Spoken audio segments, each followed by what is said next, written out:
Sure.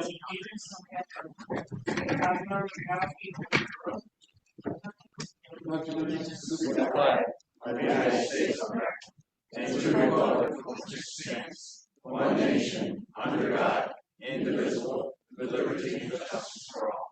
Please remain standing for a moment of silence for our veterans.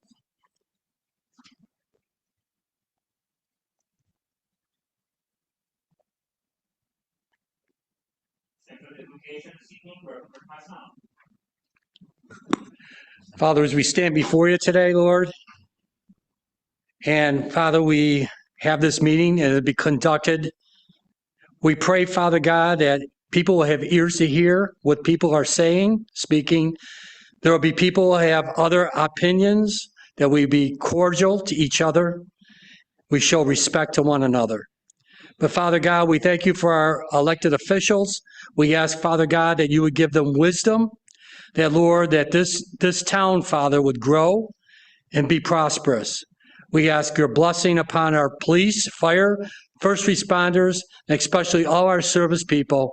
And Father, we have veterans here who are wounded in action, Lord, disabled American veterans. We thank you, Father, for their service, and we ask your blessing upon them.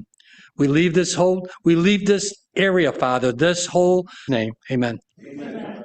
Thank you. You may be seated.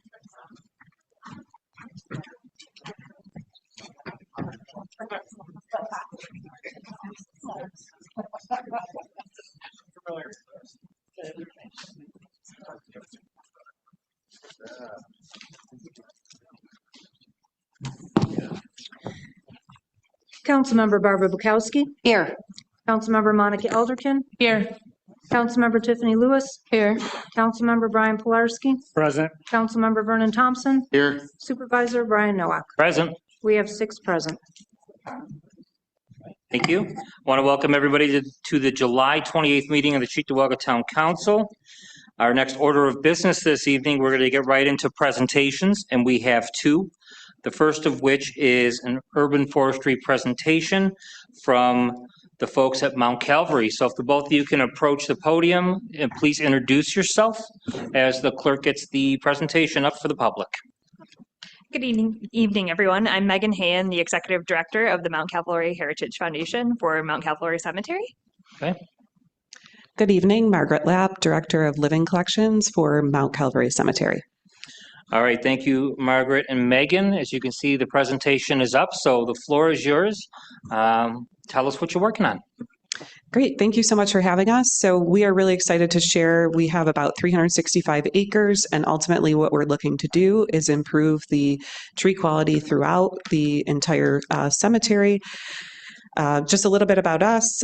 We've already introduced ourselves. The Heritage Foundation program center on architecture, preservation, education and history, and environment. So this evening you'll hear a little bit about how the tree inventory and community forest plan that we're proposing will engage those various sectors. So the Mount Calvary Heritage Foundation is a not-for-profit corporation formed to assist in the conservation of the natural beauty, historic integrity, and the cultural heritage of Mount Calvary Cemetery located in Cheektowaga. We are here to share a little bit more about a grant funding opportunity that we're pursuing. This is the Round 17 Department of Environmental Conservation grant, and the opportunity is twofold: to put together a tree inventory across our 365 acres, and then to ultimately advance that inventory through a community forestry management plan.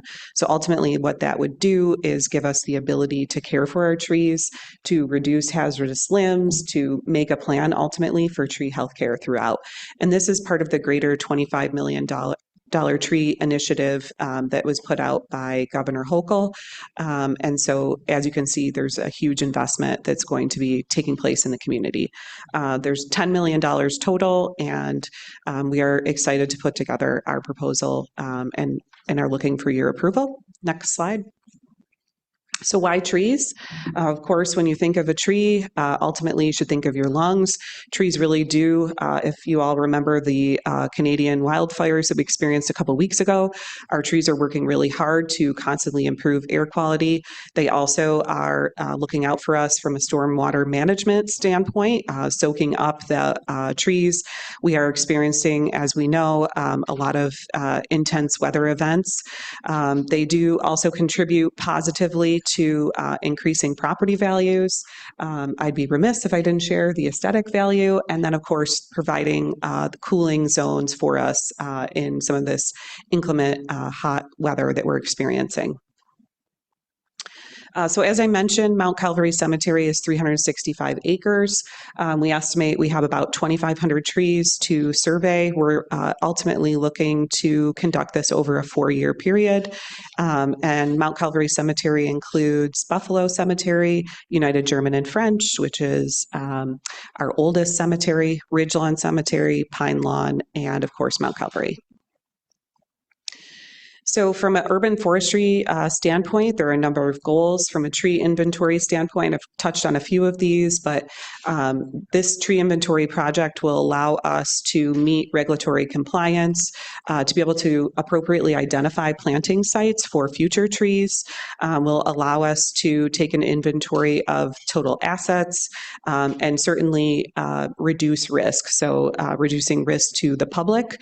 Ultimately, we want to engage more town of Cheektowaga and other residents of the Buffalo area to our cemeteries for walking and so forth. So we want to make this a safe place.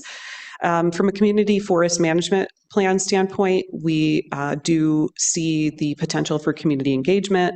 We are going to be holding some events to share more about tree demos and tree opportunities that you can put into your own neighborhood and yard, that type of thing. Of course, there is the biodiversity piece, which is huge from a fauna standpoint, so creating habitat for birds and migratory birds and things of that nature.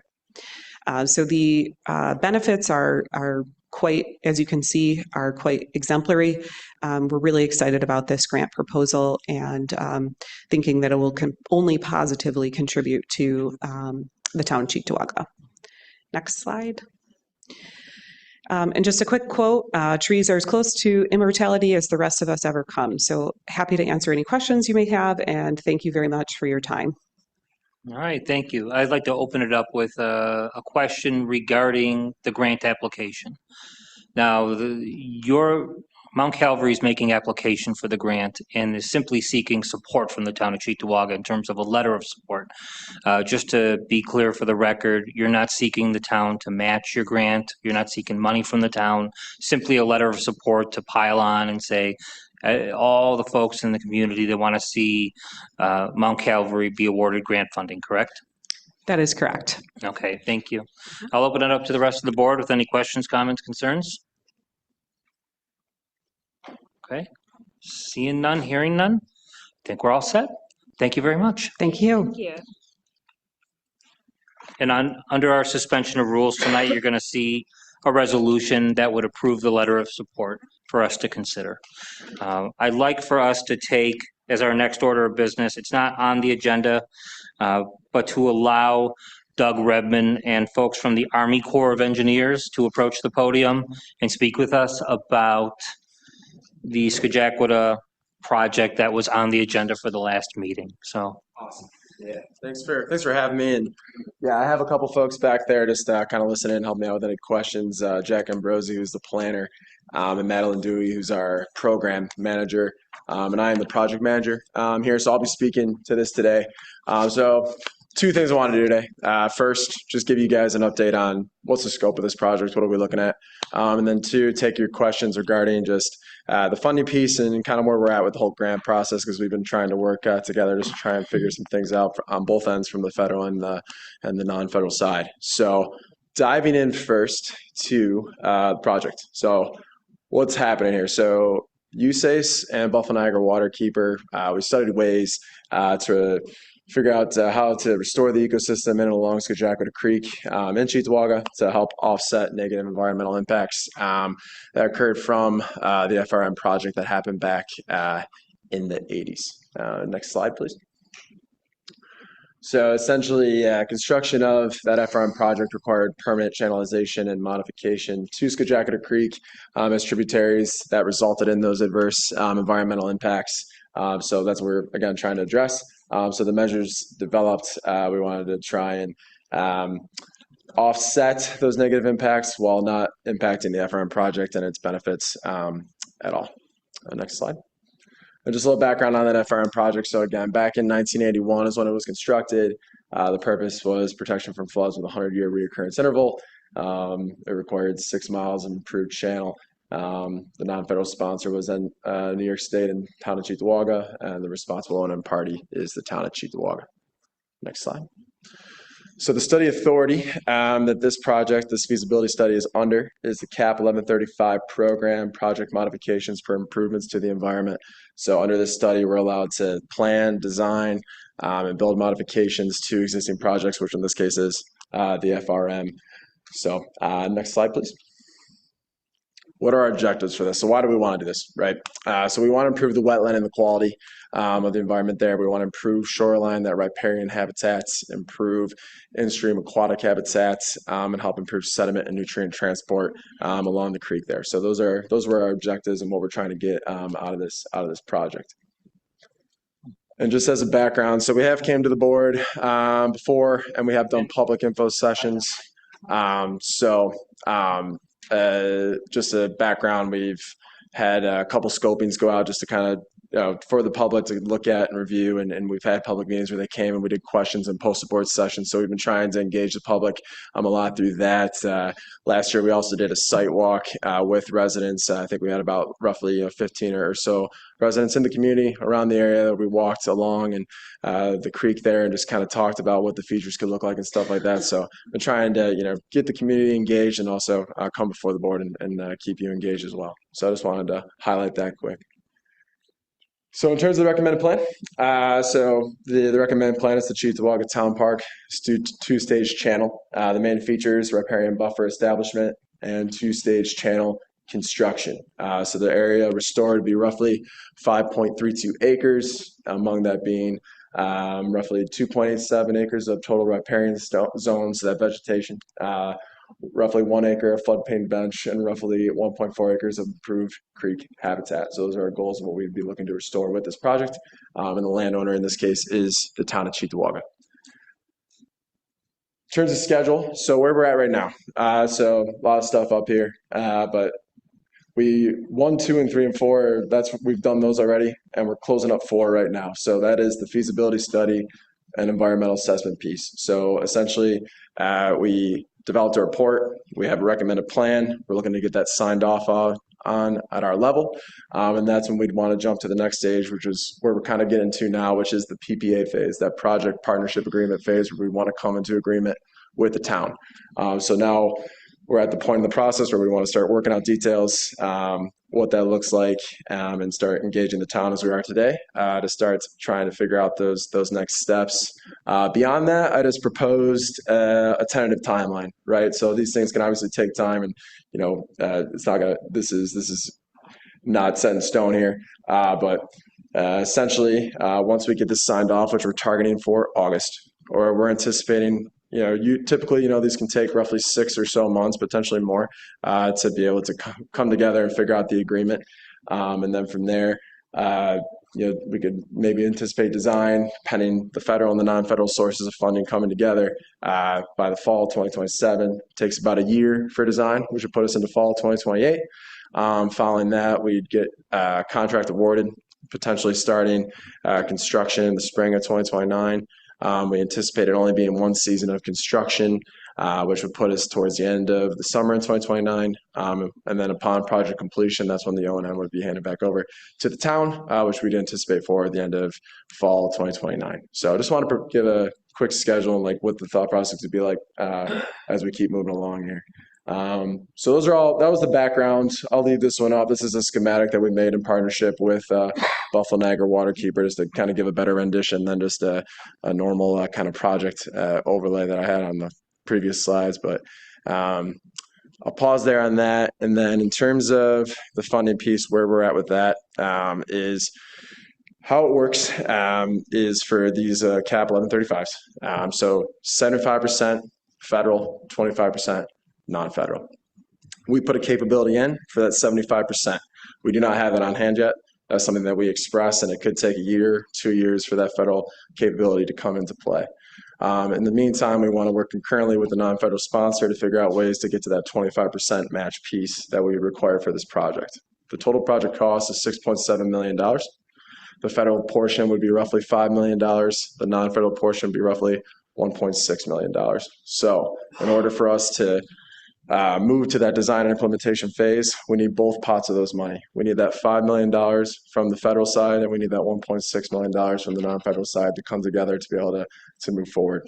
So something that we're also working concurrently with is a WQIP grant that's through the NYS DEC.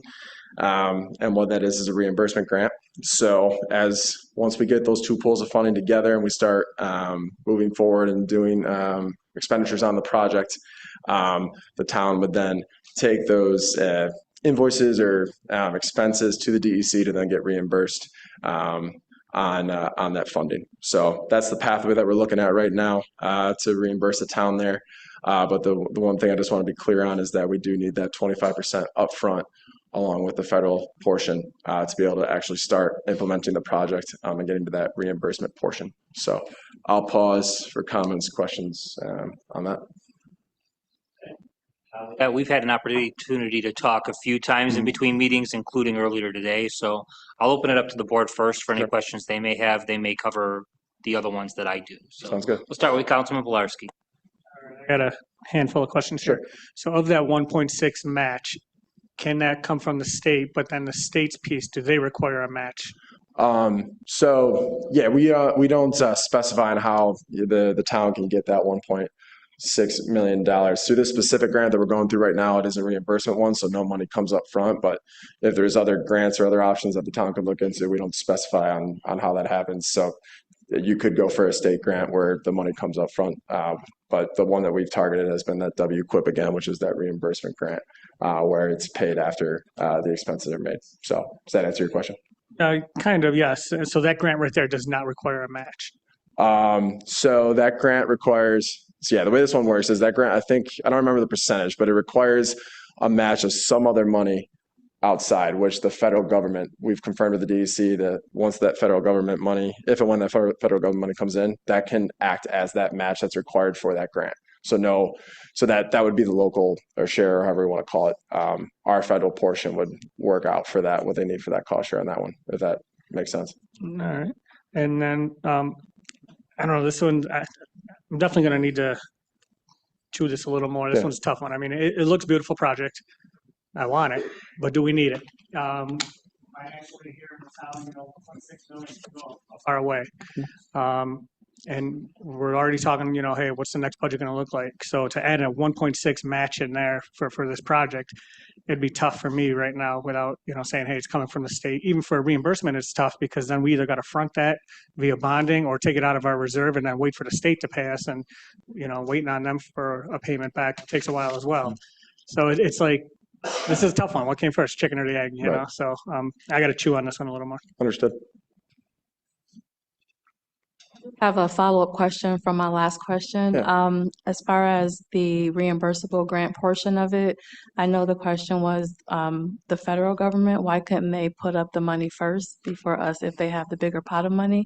That's one question. Yeah, so how it works and how our process works is the only way that we can, again, kind of move forward with going to design and implementation is we need to have both pots of money at the same time. So we can't take that federal portion, start spending, and then use it as that reimbursement piece. It can't be any sort of pass-through there. We have to have both pots of money in an account, and we spend them equally at that. We stick to that 75-25% portion, right? So we try and stick to that as we go along throughout the project. So that answers it. We can't just use the federal portion first, then try and do any reimbursement after the fact and to get that non-federal piece.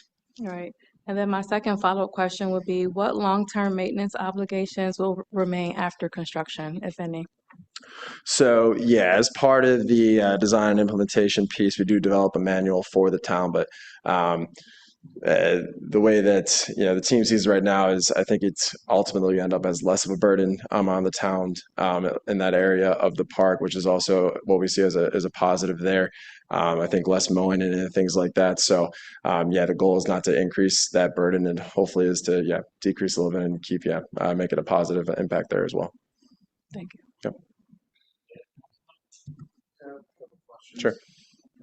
Mentioned there was a project done here in the early 80s that was federal. Now, say 30 years from now, after we do this project and there needs to be remedies of some sort, what happens at that point? Good question. So I just want to reiterate so as part of this whole feasibility process, any alternative that we move forward with, we vetted carefully to make sure that to your question, no negative impacts to that FRM.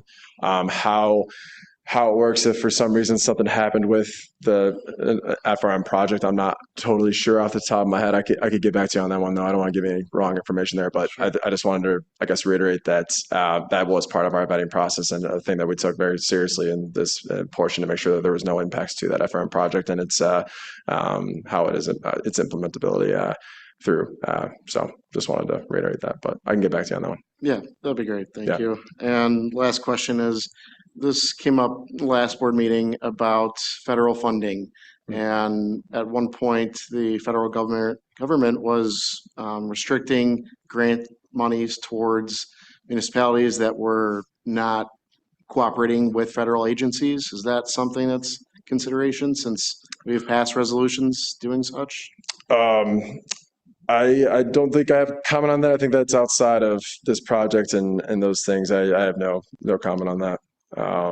This is a federal grant that you're looking to receive?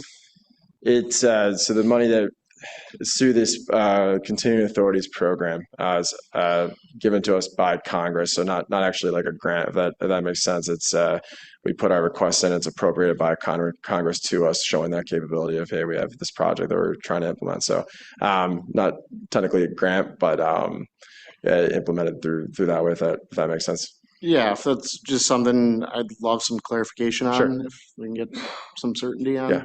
Okay. Thank you. No problem. Any other council members? Just to wrap this up with a clarification about how the grant matching will work. There's going to be an application for federal funding and an application for state funding. And the combination of those two pools of dollars will cover 100% of the cost of the project. But in the course of financing this, there's going to be a need for town dollars in order to unlock the state money. And that's where, whether it's going to the town's reserve funds, or if the town were to consider bonding as an alternative, that's where the town would have to finance this in some way or another. Just to clarify, the town would have to put some money in on a temporary basis and get reimbursed. But on balance, let's say we were to do this with cash. If we were to do it in that way, on balance, it would be a $0 cost to the town by going forward with this, correct? Correct. With that reimbursement, yes, the money up front from the town, and then reimbursed by the DEC through this grant upon acceptance. Gotcha. All right. Anything else from council members before we wrap this up? I appreciate you coming. Thank you Thanks. very much. Appreciate it. It's going to get us to our next order of business this evening, which is the public comment period. And this is an opportunity for residents to comment on matters involving the town of Cheektowaga. Each speaker may speak only once, and each speaker shall be limited to a maximum of 3 minutes speaking time.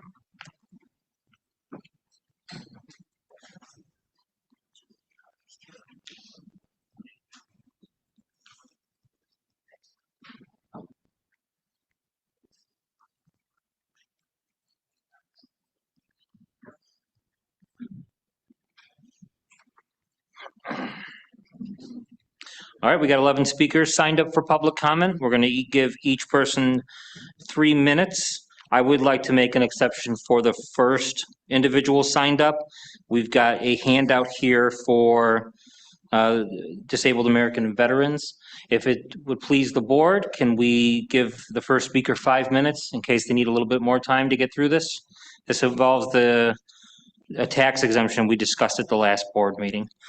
So, okay, thank you. Otherwise, we'll give all subsequent speakers 3 minutes, and we've got 11 signed up, as I said. So we're going to get started with Robert Seltz.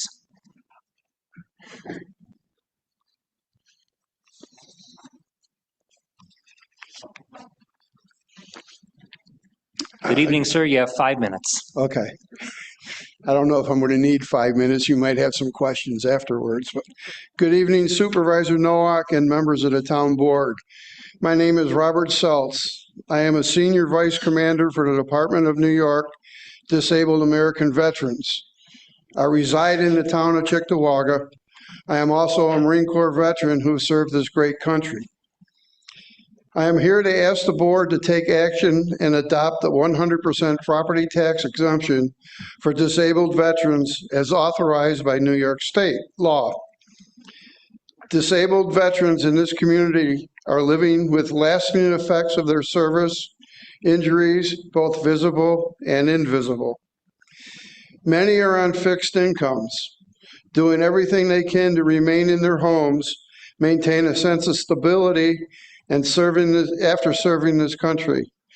Yet for some, the burden of property taxes continues to grow. Let me be clear, this is not a handout. It's an earned recognition. It reflects the cost of service, the sacrifices made, and the lifelong impact of the decisions to serve. Communities across New York State have already stepped up and adopted this exemption. They've made a clear statement that they stand behind their veterans, not just in words, but in actions. The question before this board is whether the town of Cheektowaga will do the same. I understand that every decision has financial implications, but this is more than a budget discussion. It is a matter of priorities. It is about whether we are willing to stand up for the men and women who stood for us. I respectfully urge the board to pass this resolution adopting the 100% property tax exemption for disabled veterans. This is an opportunity to take meaningful action and to show that support for the veterans is more than symbolic. On behalf of the disabled American veterans and the veterans who call this community home, I ask you to stand with us. Thank you. Dee, is there any questions? No questions at this time. We had an opportunity as a board to have a brief discussion on this 2 weeks ago. Okay. And there have been some discussions with folks in between. Okay. We're going to continue that, and I appreciate this. Yeah, the way I understand it is that it'll apply to 100% P&T. Does everybody know what the P&T stands for? It's permanent and total. It means they're never going to recover from their injuries. So I just wanted to leave you with that. Thank you. Thank you, sir. Thank you. For service. Our next speaker this evening is Dan Collender.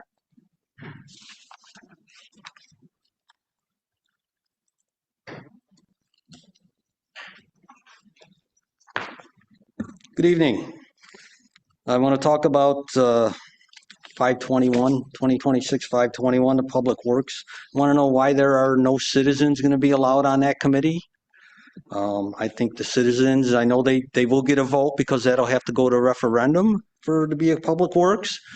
But I still think a citizen or two or three should be on there so that we're at the table too, because without us, there is no town. The next one is 2026 497 Feed More. I'm pretty sure you know what my thoughts are on this, but I'm going to bring it up anyway. That's $30,000 of tax dollars that people have to donate out of their tax bill instead of having the option to donate or not. You're taking $30,000 of our budget for the town and you're giving it to a organization that is a 501c. Okay, that should be discretionary, up to the individuals. We should not all be forced to have to donate to different charities via our tax bill. The next thing is the garbage truck incident a couple weeks ago. It's been pretty silent about that. Nobody said anything. And you, Mr. Nowak, you have not done a follow-up on that. If you could follow up on that, what happened with that crazy driver driving around, taking down garbage totes? We all seen the video. The next one was going to be on the wiki. What does the board say about that? I haven't heard anything from the town board about that. And again, I'm going to bring up, because it's not on the agenda again, the electronic submission of bar applications for challenging your assessments. Why is the town still refusing to go to electronic system where we can submit our applications online instead of having to come down here and stand in line and wait for someone to rubber stamp it for us that's going to say no anyway? Thank you. Our next speaker is Sandy Prisblack.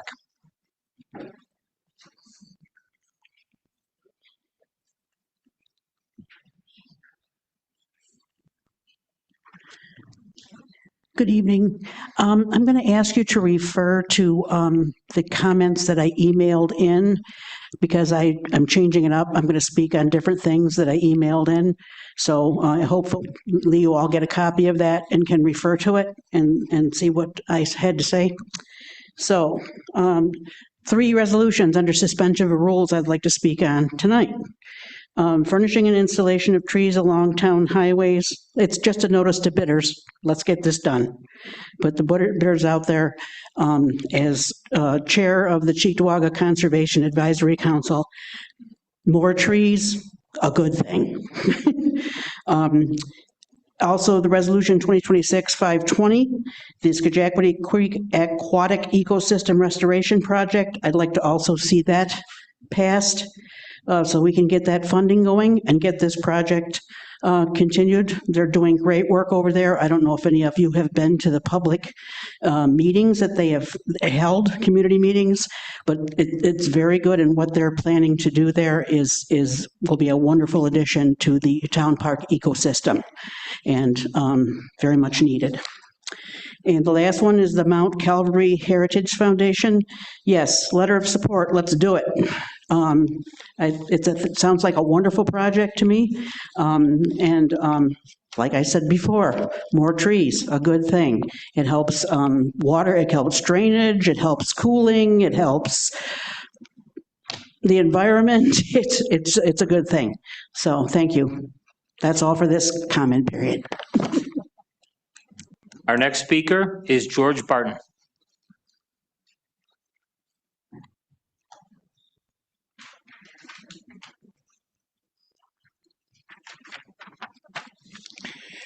Good evening, Supervisor Nowak, members of the town board, and guests present. My name is George Barton, and I'm a junior vice commander for the Department of New York Disabled American Veterans, also a member of the American Legion and the Marine Corps League, which I served 8 years active duty and wounded twice. I reside in the city of Buffalo, but I am here before you today to represent the disabled veterans that live in the town of Cheektowaga. I'm here to ask this board to take action and adopt a 100% property tax exemption for disabled veterans as authorized under Chapter 77 in New York State law. Disabled veterans in the community are living with lasting effects of their service injuries, both visible and invisible. Many are on fixed incomes, doing everything they can to remain in their homes and maintain a sense of stability and after serving this country. Yet for some, the burden of property taxes continues to grow. Let me be clear. This is not a handout, or it's a earned recognition.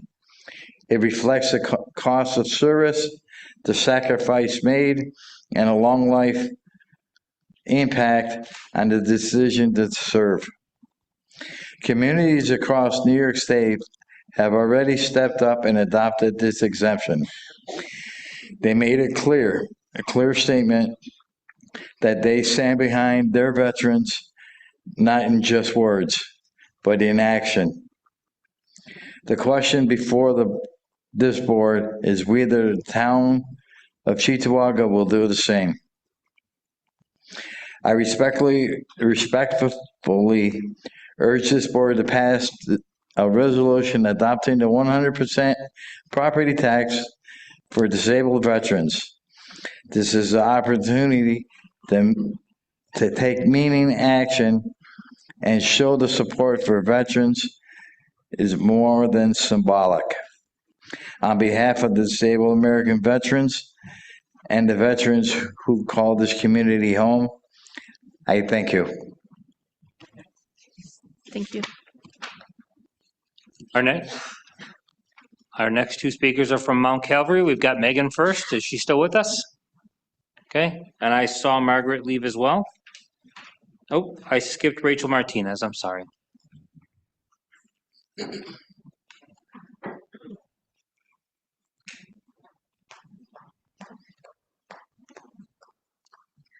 Hello again. I wanted to continue to provide some updates around the concerns related to FLOC. Articles are continuing to be released demonstrating more and more stories of abusive FLOC systems. ACLU Wisconsin published an article July 21st where an officer in Milwaukee was investigated for misuse of FLOC to track his former partner. This was then immediately followed by the internal affairs officer that was investigating that case, who also was then investigated for monitoring the movements of someone who is not the subject of a criminal investigation. In less than a year, Wisconsin alone has seen 7 law enforcement officers either charged with or publicly accused of misusing FLOC. In addition, the Institute for Justice published an article in April that states that an ongoing review of media reports and public records by the Institute for Justice identified at least 28 cases nationwide of officers allegedly abusing ALPR data to keep tabs on romantic interests, including current partners, exes, and even strangers who were unwittingly caught their eye in public. The bulk of these incidents have happened since 2024. Nearly all of these officers were criminally charged, lost their jobs either by resigning or getting fired. The article goes on to say that FLOC Safety and other ALPR providers emphasize they have internal safeguards to prevent this kind of misuse. But only a few of the 28 cases were initially discovered through internal investigations. According to media reports, most incidents came to light only after the victims reported the officers to the police, typically in the context of a broader stalking allegation. So here in Cheektowaga, my concern is the fact that our FLOC program initially appeared to have little oversight in place. I do appreciate that adjustments were made when these concerns were brought here and discussed, especially around data sharing. However, my frustration continues to be the lack of transparency. There didn't appear to be an acknowledgement of these issues, and there wasn't a true plan presented to ensure that proper oversight would be put in place to ensure that it's not our officers that are either intentionally or unintentionally misusing FLOC technology. I want our police department to have tools that set them up for success, and FLOC doesn't seem to be a tool that can ensure that. I look forward to seeing how the Community Advisory Council will be able to pursue open and transparent conversations between the community and our police to be able to build trust and move forward with implementing community-led safety initiatives. I hope it's a first step towards wrapping support around our department and ensuring that proper training and tools are available to our officers. I know I have 30 seconds left, so I just want to say quickly, I do agree with what was said earlier. I do think we should have citizens on the Public Works Committee. And I also just wanted to say I support all of our disabled veterans that are here and residents, and would also support the property tax exemption. Thank you. Thank you. Our next speaker is Dave Ulatowski. Good evening. First order of business is there was an unfortunate accident that resulted in a building fire at Union and Worley Drive. Eventually, the building collapsed. Some people commented, oh, it's a shame. I remember events that I attended there. But many others suggested it was a positive thing that it happened at that address versus a block down, because then it would be in Cheektowaga and would not be fixed for years. such as the AutoZone building and the boarded up and still vacant Delta Sonic car wash. And I'm wondering if there's someone in the town, whether it's a planning member or someone in buildings, that has current information on where those buildings stand and when the neighbors in that area will not have to look at fences gating off a long abandoned building. Second item, George Urban Boulevard, I know is a county road, but it is in the town of Cheektowaga and leads from one community into ours, from Depew into Cheektowaga. But the stretch from Dick Road to Union Road could be in Iran because it is just horrible as far as hills, potholes, giant cracks running right down the length of the road. You could see where a town crew or a county crew came through and put, dry or cold patch syrup down there to try and seal it up. That is now opened up wide. I went with a tape measure. There are 3 inches wide.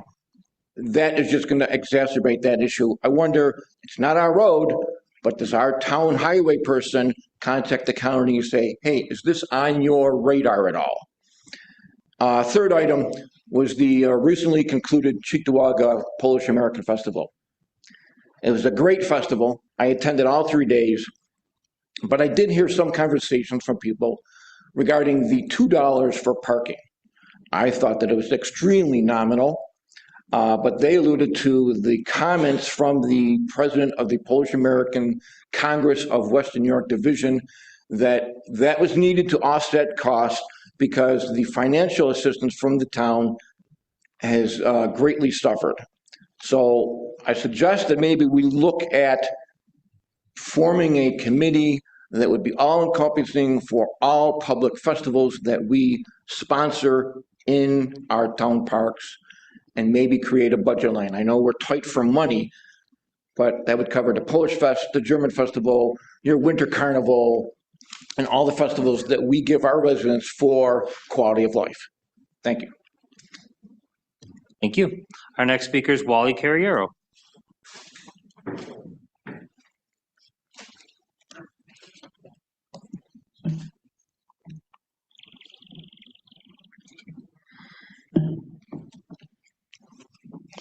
Good evening. Let's talk about the laws of New York State, particularly Section 30.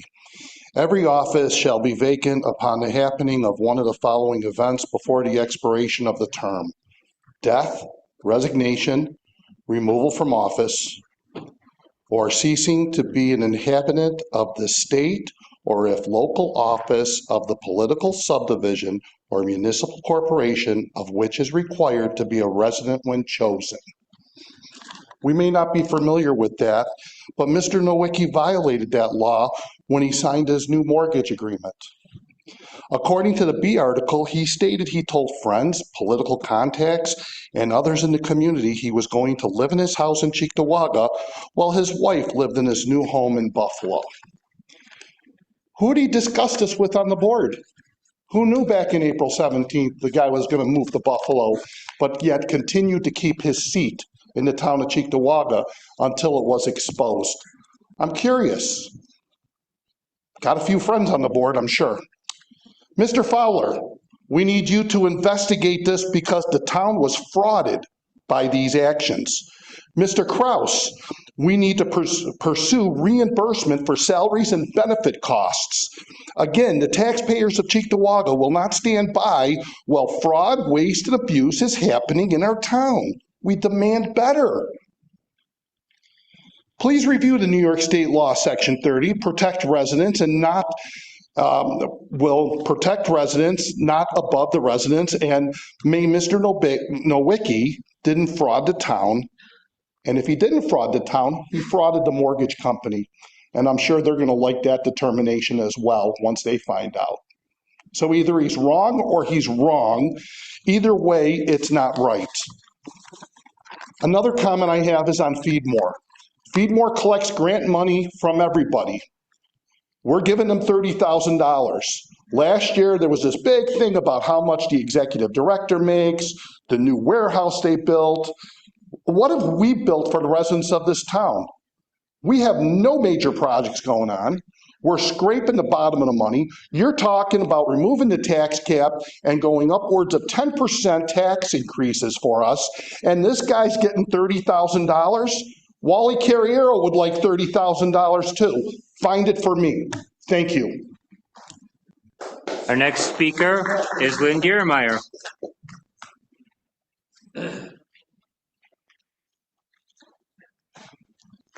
Good evening. My name is Lynn Diermeyer. I'm the chairwoman of the Cheektowaga Democratic Committee. I'm here tonight to provide clarity regarding the recent vacancy, explain the steps that were taken once concerns were brought forward, and help ensure that the public has an accurate understanding of what occurred. As a single mother of 2 boys, I'm not always able to attend these town board meetings in person, but I watch every meeting and remain engaged in the work of our town. In late April, Councilmember Nowicki informed me that he had purchased, past tense, a home outside of Cheektowaga. He indicated he intended to maintain his Cheektowaga residence, complete the remainder of his term, and not seek re-election before eventually relocating. During the last town board meeting, Mr. Wally Carriero raised questions concerning Councilmember Nowicki's residency. Because residency is an important requirement of public office, I immediately began seeking additional information. On Wednesday evening, I received documentation that raised a legitimate concern regarding the residency requirements associated with the newly purchased property. After consulting with legal professionals, I believed it was necessary to directly speak with Councilmember Nowicki. I shared the information with him, explained the concerns that had been raised, and asked him to consider the matter carefully and determine the appropriate course of action. The following morning, shortly before 8 a.m., he officially resigned from his position. I thank Mr. Carriero for bringing this matter forward. I also want to make clear that the Democratic elected officials seated here tonight were not aware of these developments before the resignation and were not involved in the reviewing of the matter. Once the resignation was submitted, our responsibility was to act promptly to ensure that the necessary deadline was met so that the residents of Cheektowaga would have the opportunity to participate in a special election. And that deadline was met. The decision regarding whether to fill the vacancy temporarily rests with the town board, consistent with its lawful authority and previous practice. I thank Councilmember Nowicki for his service to the town and for taking prompt action once those concerns were presented to him, and I wish he and his family well. This matter should not be used to deepen political divisions or encourage personal attacks. It should remind us all that public service requires accountability, fairness, transparency, and respect for the people we represent. That is who we are, a committed democratic body that acts responsibly, protects the public trust, and remains focused on doing the work of the people. Thank you. Thank you. Our last speaker for public comment is Susan.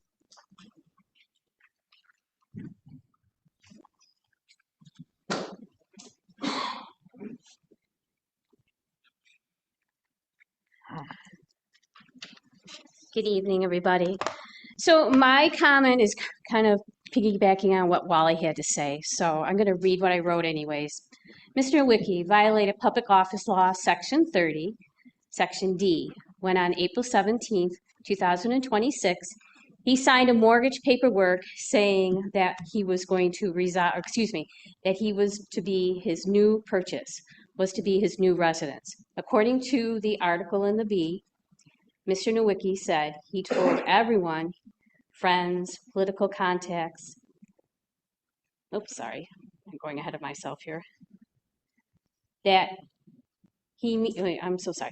According to the B article, Mr. Nowicki said he told everyone he could, friends, political contacts, that he means, can't even read my own handwriting here, and the town board, the community. I'm so sorry. Put my glasses on, I can read what I wrote. Issue. In other words, he signed mortgage paperwork stating that his residence was going to be in Buffalo. but he needs to be a resident of Cheektowaga. He has a duplex here in Cheektowaga, and he was telling friends that he was going to reside there, but his wife was going to live in the city of Buffalo in a 565,000 home in Buffalo instead of living in Cheektowaga. Mr. Nowicki admitted on this paperwork for the mortgage documents that he was going to reside in Buffalo, not in Cheektowaga. So I asked the town board here at this time, since the mortgage closed on April 17th, Mr. Kraus, should he be asking Mr. Nowicki to reimburse the town for his salary that was paid to him since April 17th? And did he violate some sort of a law in regards to that? I would like to hear what the town attorney has to say. I am no lawyer, but it's clear to me that this is a violation of the law.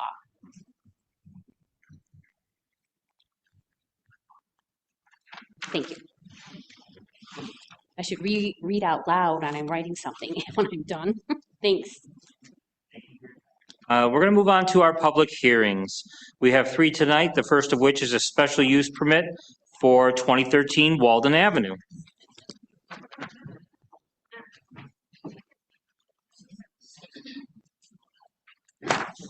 We have a call for public hearing that was made at the town board meeting of July 14th, 2026, resolution 2026-452, to discuss a special use permit regarding a new utility pole for a small micro cell facility within the town right-of-way adjacent to 2013 Walden Avenue. That's SBL 102-041-17.1.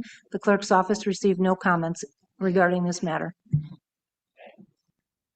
That I'd like to make a motion to open the public hearing. Do I have a second? Second. Second from Councilmember Bukowski. All in favor? Aye. Any opposed? Public hearing is open. We have 1 member of the public signed up this evening for this hearing, and it's also an individual, Dixon Peabody, that can speak to the details of the project. So Jared, the floor is yours. Good evening, members of the board. My name is Jared Lusk with Nixon Peabody, representing Verizon Wireless. I trust you've had the opportunity to review the application package that was submitted to the town, as outlined there, and relatively simple. As with other similar microcell projects in the town, Verizon is seeking to install a new microcell on a utility pole in the Duke Road right-of-way located. The address is 2013 Walden Avenue, but it's the tower will be installed in the Duke Road right-of-way adjacent to 2013 Walden Avenue. Again, it's a 24-inch, 2-foot wire microcell antenna on the new 45-foot utility pole that will be buried in the ground about 6.5, 7 feet. So the total height of the utility pole will be 38, with the microcell on it will be 38.5 feet above ground level. Pretty straightforward. Again, I know you've seen this. I don't want to take up too much of your time. Okay. With that, are there any questions from members of the town board regarding this project proposal? Okay, seeing none from the town board, seeing no other individuals signed up for public comment here, we'll give one last opportunity to the members of the public in the audience if they'd like to speak on this. Going once, going twice. And with that, I'll make a motion to close the public hearing. Do I have a second? Second. Second from Councilmember Lewis. All in favor? Aye. Any opposed? This public hearing is closed. Next up, we have a public hearing regarding the Harlem Villas housing development. A call for public hearing was made at the town board meeting of July 14th, 2026, resolution 2026-453, to consider the town entering into a pilot agreement with Harlem Villas Housing Development Fund Corporation and Harlem Villas LLC for a proposed project involving new construction of 68 units of affordable residential units in a 5-story mixed-use building.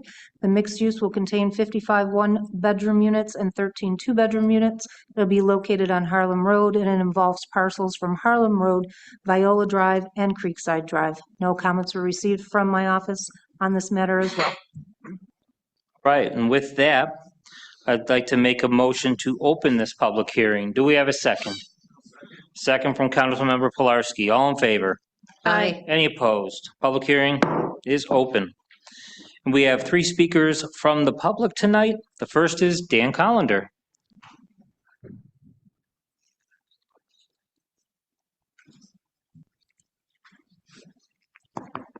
Hello. For those in the audience that don't know, a pilot is a payment in lieu of taxes. That means they won't pay tax money on the value of the home or property or whatever they're building. Saying that, we have a lot of vacant homes in town. We have a lot of seniors struggling to pay. This town board and the Erie County Economic Development Agency keeps giving out tax breaks and pilots like Santa Claus. Okay, a lot of these tax breaks and pilots are going to people that already have some pockets that are filled up with quite a bit of cash. What happens to that? They get richer. The rest of us property owners have to pay more in taxes because those new properties that should be assessed higher are not paying their fair share. Okay, we always talk about assessments are paying your fair share. Okay, those new properties getting tax breaks and pilots are not paying their fair share. Therefore, people like me, people like my senior neighbors, your senior neighbors, everybody's senior neighbors are paying more because we're giving millionaires and billionaires tax breaks and pilots. Now, maybe what we should do is we should have these companies go and put their financials in front of us so we can see how much they're getting paid, how much their employees are getting paid, and to see if they actually qualify for a discount, just like the rest of us have to do. But no, the town board doesn't do it that way, and neither does the ECIDA.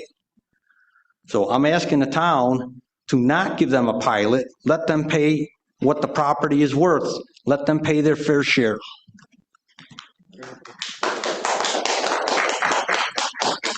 Our next speaker is Dawn Filipski.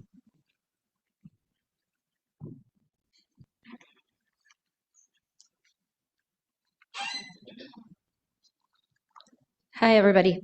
As I have a similar questioning line, and I don't know if you can answer this because it was not listed as far as I could tell or that I saw. How much is this property going to be assessed for? Do we have any idea on that? Do we have any idea on how much the rent for each apartment is going to be? How long is the pilot? What was the pilot payment? And what happens after the pilot expires? Do they pay nothing in tax? Do they revert to the full tax amount? Before you make any decision, I think that's only fair for the residents to find out that information. Otherwise, you're just voting on something that we don't even know. Dan did say, if this is $1 million property, shouldn't they be paying taxes on $1 million that they're worth, just like everybody else, or 60% or whatever that is? That's fair. It's not fair to give everybody some tax break if you don't know how long it's for, what everything else is for, just like Dan said. So thank you. Thank you, Dawn. Our last speaker on the sign-up sheet is Brendan Gilbert.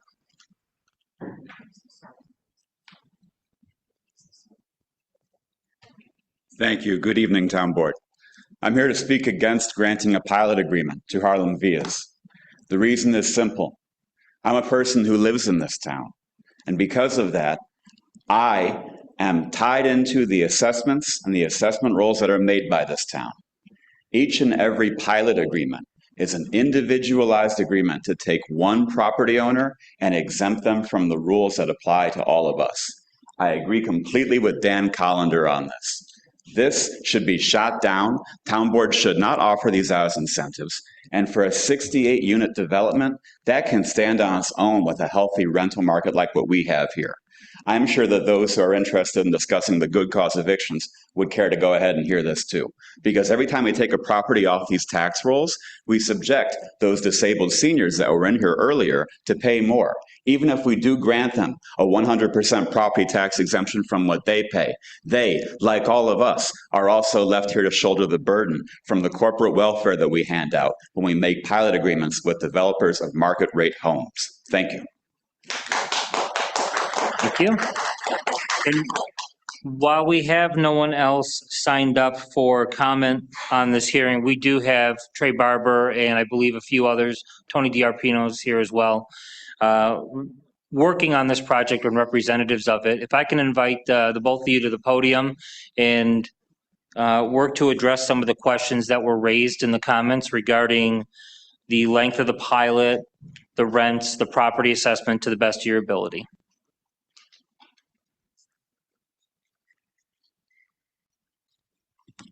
Good evening, everyone. I am Trey Barber. I'm with a group called Pivotal Housing Partners. We're the managing general partner of all of those entities that were listed in the pilot agreement there.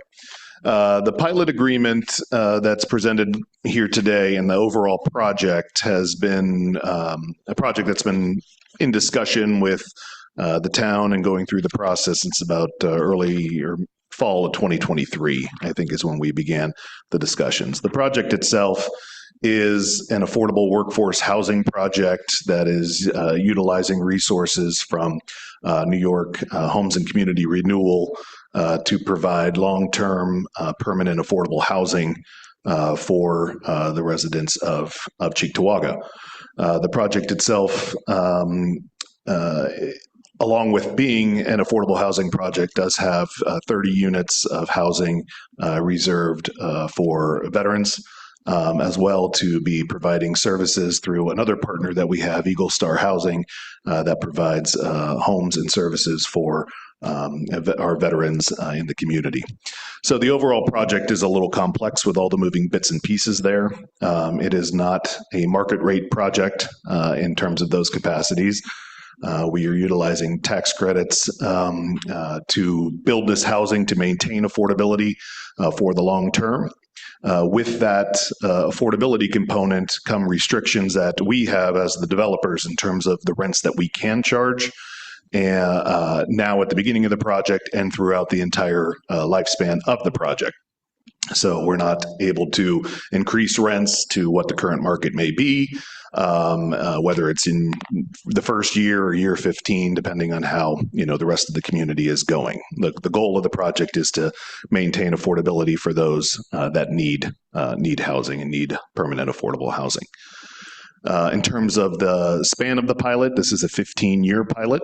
After that, the property gets taxed at the normal tax rate for that.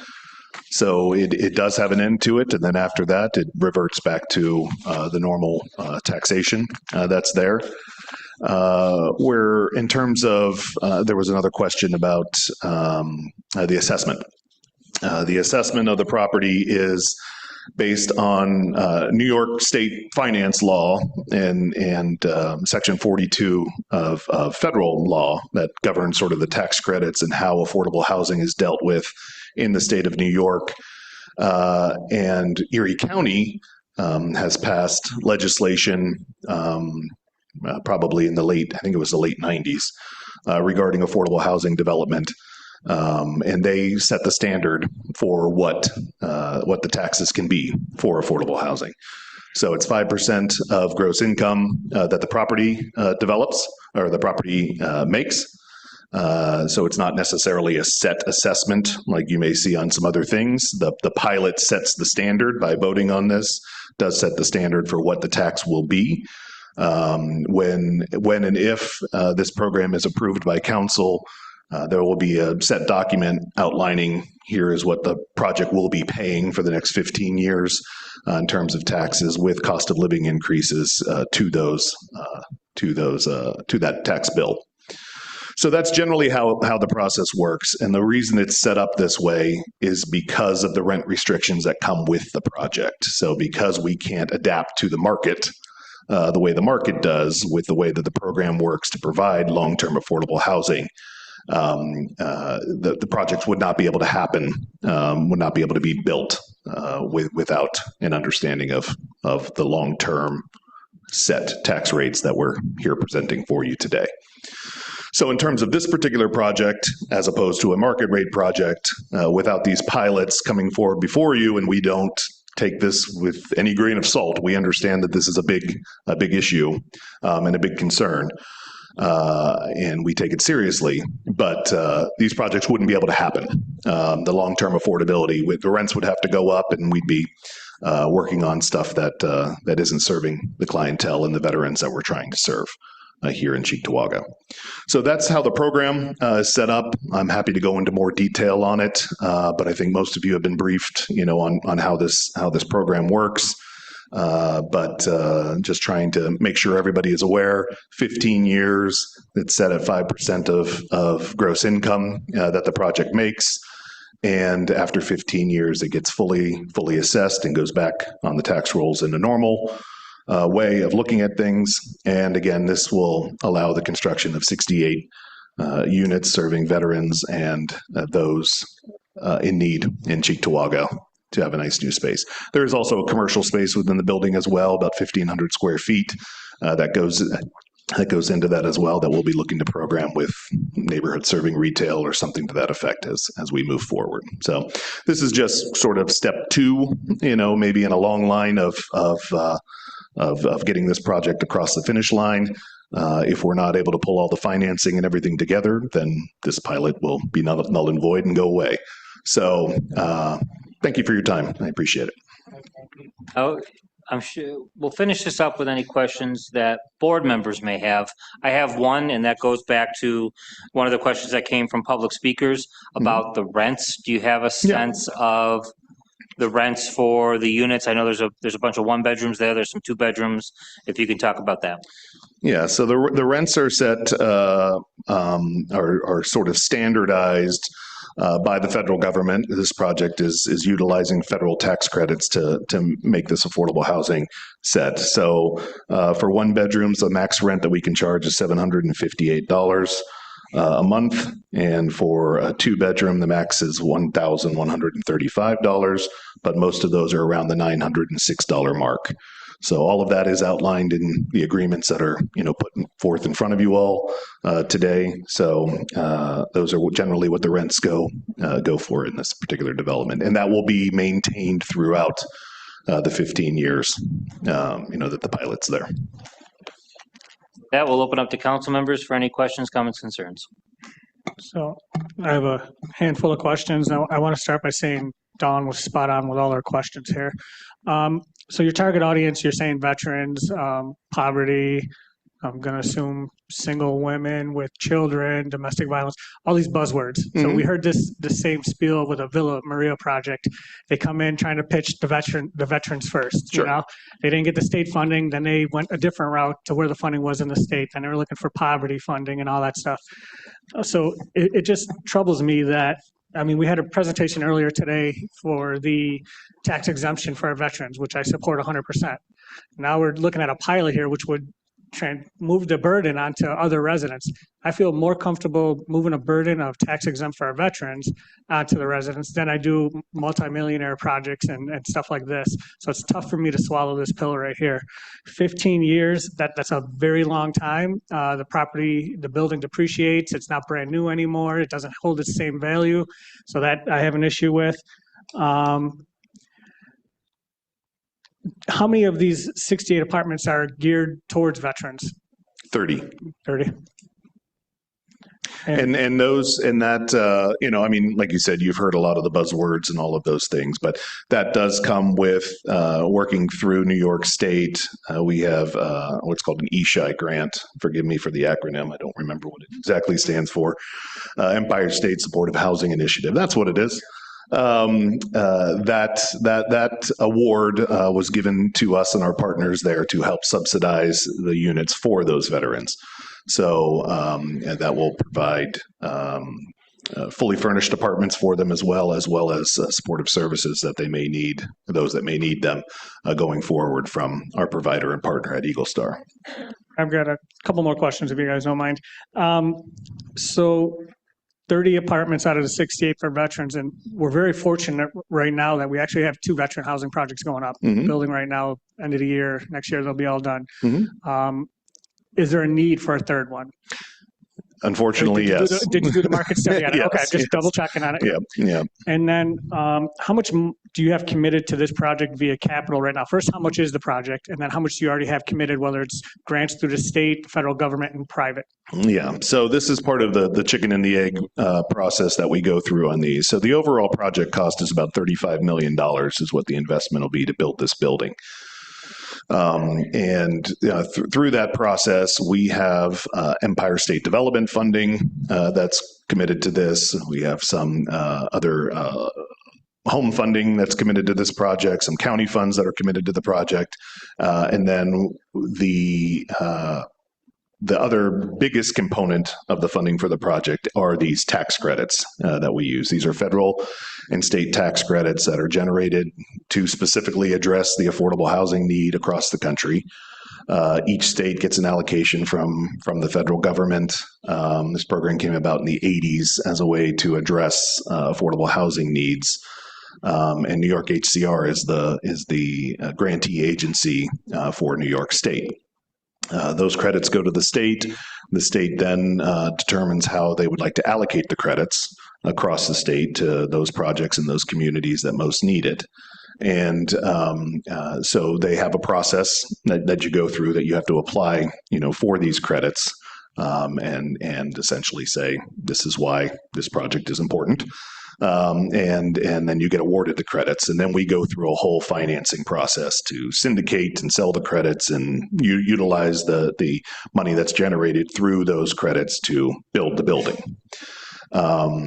By doing that, we're able to lower the amount of conventional debt, which there still is some on here. We're able to lower the amount of conventional debt we have on the project. Therefore, we are able to keep the rents low. And that is a statutory requirement that the rents be set at these rates. So getting to it, we have some commitment of funds from a variety of different sources. The biggest commitment of funds will be once we get those credits from New York HCR, which we are still going through that process. So the process with New York HCR is we will be applying for these funds in September. I think they're due September 10th of this year. Those applications will go into the state. All this information goes into that. The pilot is a component of that, showing, because one of the big concerns there are the operating costs because the rent is limited. So those will go into the state. The state will take some months to probably in the first quarter of 2027 would be my guess as to when they'll make the decision and the award of these credits. At that point, it's really full steam ahead. At that point, the financing is in place. We can do our jobs of getting it closed and start the construction on the project. So some is dedicated, but it's all contingent upon these tax credits. I have one last question. So you just named some of the funding sources, HCR, Home, ESD, and then our pilot being one of them. Sorry for all these acronyms. Every one of those are on the taxpayers. State funding, federal funding, pilots from us. How much is the developer putting in? Where's their skin in the game? Yeah, so $35 million. How much are they putting into this project? Yeah, so we as developers, we have hundreds of thousands of dollars going into these developments, as well as years to go into these developments to make it happen. We're also guaranteeing all of the funding that goes into this. So as part of the overall project, we're now guaranteeing that we're able to develop and deliver the project as proposed to both the state and the federal government, as saying that we are providing the services that we said we're providing. If something goes wrong in that process, we're liable for that. So just like any other commercial development that's going on, developers are leveraged, developers are utilizing their expertise and their leverage to make these projects happen. Unfortunately, the state of where we are in this world, this is how affordable housing gets built. It's expensive to build housing, and in order to make housing that can be long-term and affordable, this is the process that's been put out in front. I know I said that was the last question. I do have one more, sorry. Yeah. Is the developer an LLC? So yes, we are an LLC. Yeah. And up to other council members. Councilmember Elderkin? After 15 years, what happens to the rent? Oh, the rents stay in place. The rents stay in place for 40 years. 40 years, So okay. the tax credits have a requirement that there is long-term affordability. So that runs a deed runs with the land on that. So that if Pivotal were to go away or any of our partners in the development were to no longer exist, the project were to be sold, anything like that were to happen, those deed restrictions and that long-term affordability goes with the property and with the land for 40 years. Okay, thank you. Thompson. Thank you. So this project was in front of the town of Cheektowaga before and came to an impasse. Support was not there. Residents spoke out against this project being there. And here we are again. And this is also the first time, I may be mistaken, that I've even heard the term veteran be associated with this project.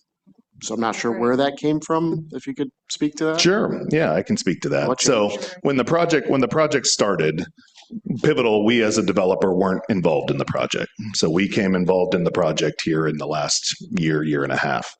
At that point, it was the development team that was in place needed to,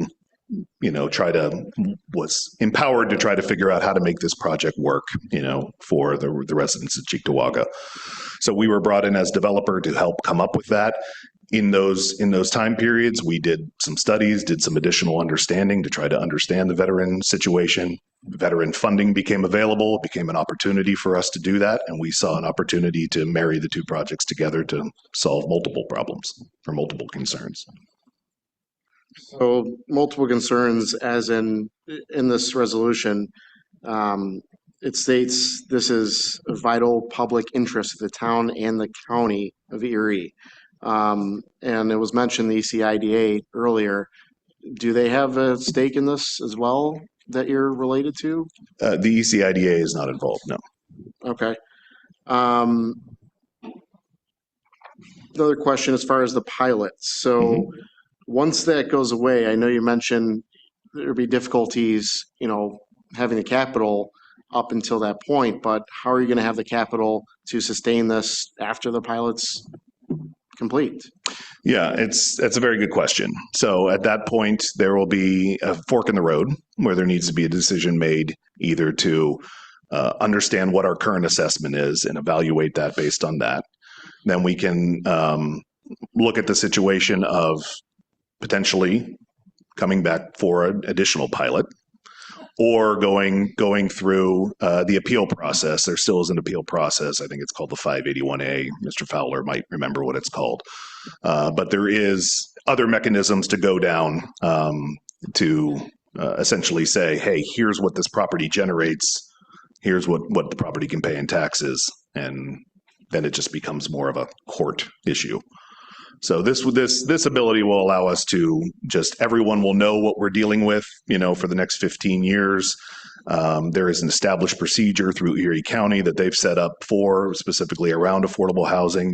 It's their framework that we're following here. And it just allows everybody to know kind of where we're going here over the next 15 years. Okay.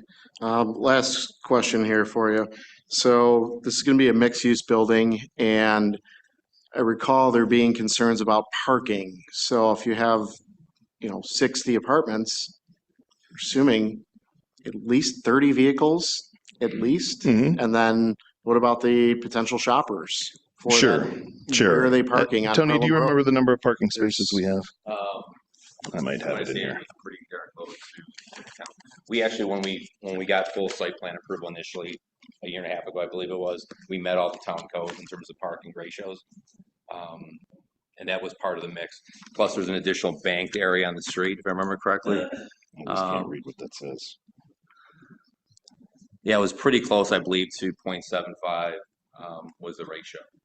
Yeah. Which exceeded the town's requirement at that point. Plus, we included some bank spaces up on the street, which met all the town codes.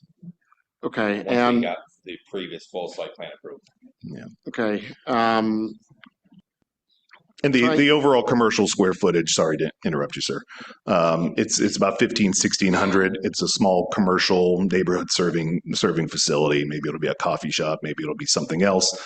At some point, that space isn't programmed at this place until we can further understand whether we have a project or not. But we don't anticipate large uses in terms of parking, for that commercial space anyways.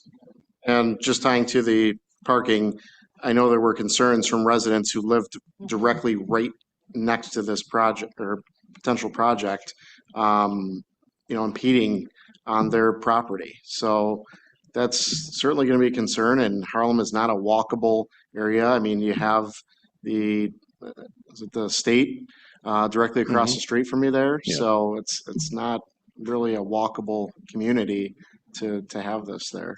Yeah, I mean, we have, at least from going through the site plan and through our studies when we were going through the site planning process with the town, enough parking, at least based on those approvals. We still feel, at least from, we as Pivotal have done, we have done about 170 of these communities across 17 states, about a little over 11,000 units. So we've been doing this specifically as our core business in mission since 1994. And across our portfolio, we find in a lot of situations, especially with affordable and workforce housing, public transit becomes very important. Alternative transit becomes important. And we find, not necessarily, sometimes we find a lot of empty parking lots. Can't predict what the future is going to be here. Everyone could have a car, everyone could have two cars, and that will be something that we'll have to work with the borough or with the town and everybody to understand it. Just like any other development that we're coming through, that would be coming through. We've gone through the zoning, we've gone through the town process, and so we feel that we have ample parking. And it is going to be, any new development is scary. Any new development is going to, create temporary, concerns for folks. But we think this will fit in nicely and be a nice addition to the overall community. Council members? Just one quick question. I have to agree, when this project first came out a couple years back, there was no mention of the veterans' concerns. So, but now you've determined that there's going to be a need. Sure. So, but what about the pilot? I mean, why 15 years? Why not 10? Why not 5? I mean, who determines that, and why 15? Sure. I can help explain that a little bit. So it gets a little convoluted in the way that the tax credit process works. And a lot of this has to do with accountants and not necessarily you and me and everybody else. The tax credit program itself has a compliance period of 15 years at the federal level. So the federal compliance period for tax credits, saying if you're going to utilize tax credits to build affordable housing, you need to maintain an affordability for a minimum of 15 years. Now, I said 40 years earlier to you because the states can then add on whatever they want to do to that program. So New York State adds an additional timeline to it. But the federal requirement is 15. We will be abiding by the state. That's a law that we have to abide by, and the federal does allow that to happen. So that's the differentiation. There's two different things happening there. But the 15-year period with the way that these tax credits work is also the compliance period for the end investors that are purchasing these tax credits, the length of time that they need to be a portion of it. So all financing kind of wrapped into these developments kind of follows a 15-year time period because that's the compliance period of the tax credits themselves.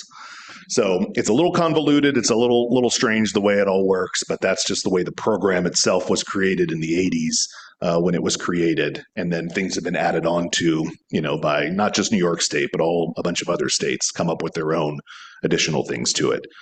But at the end of the day, from an accounting perspective of how these tax credits work, which is all accounting based, the 15 years, that's how everything lines up with that 15-year time period.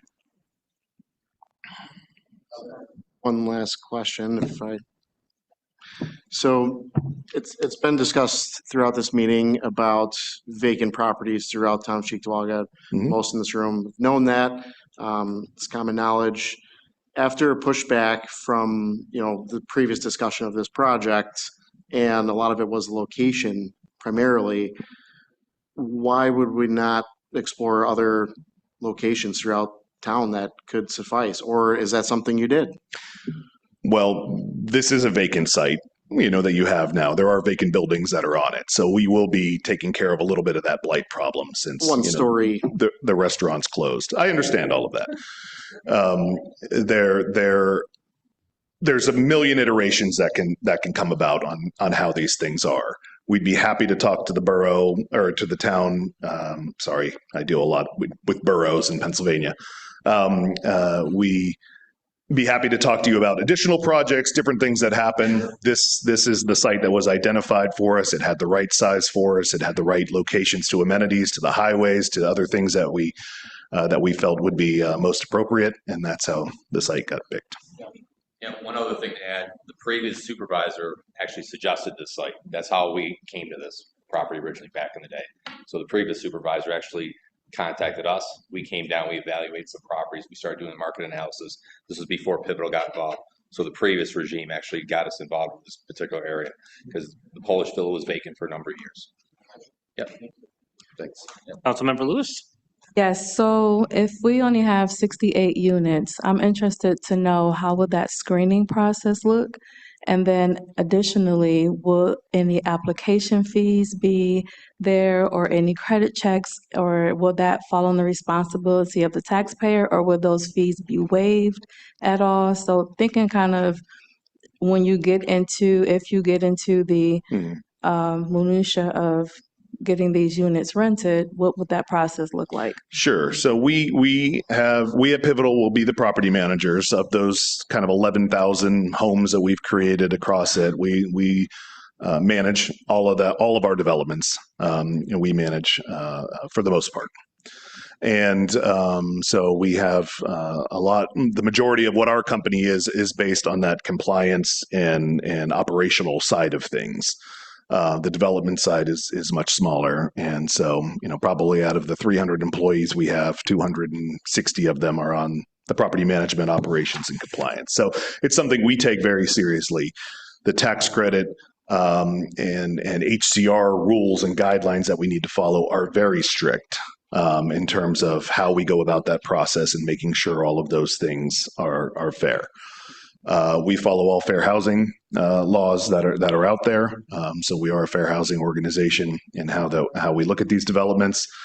Everybody will go through a screening. There will be criminal background checks, things like that we have to go through on this.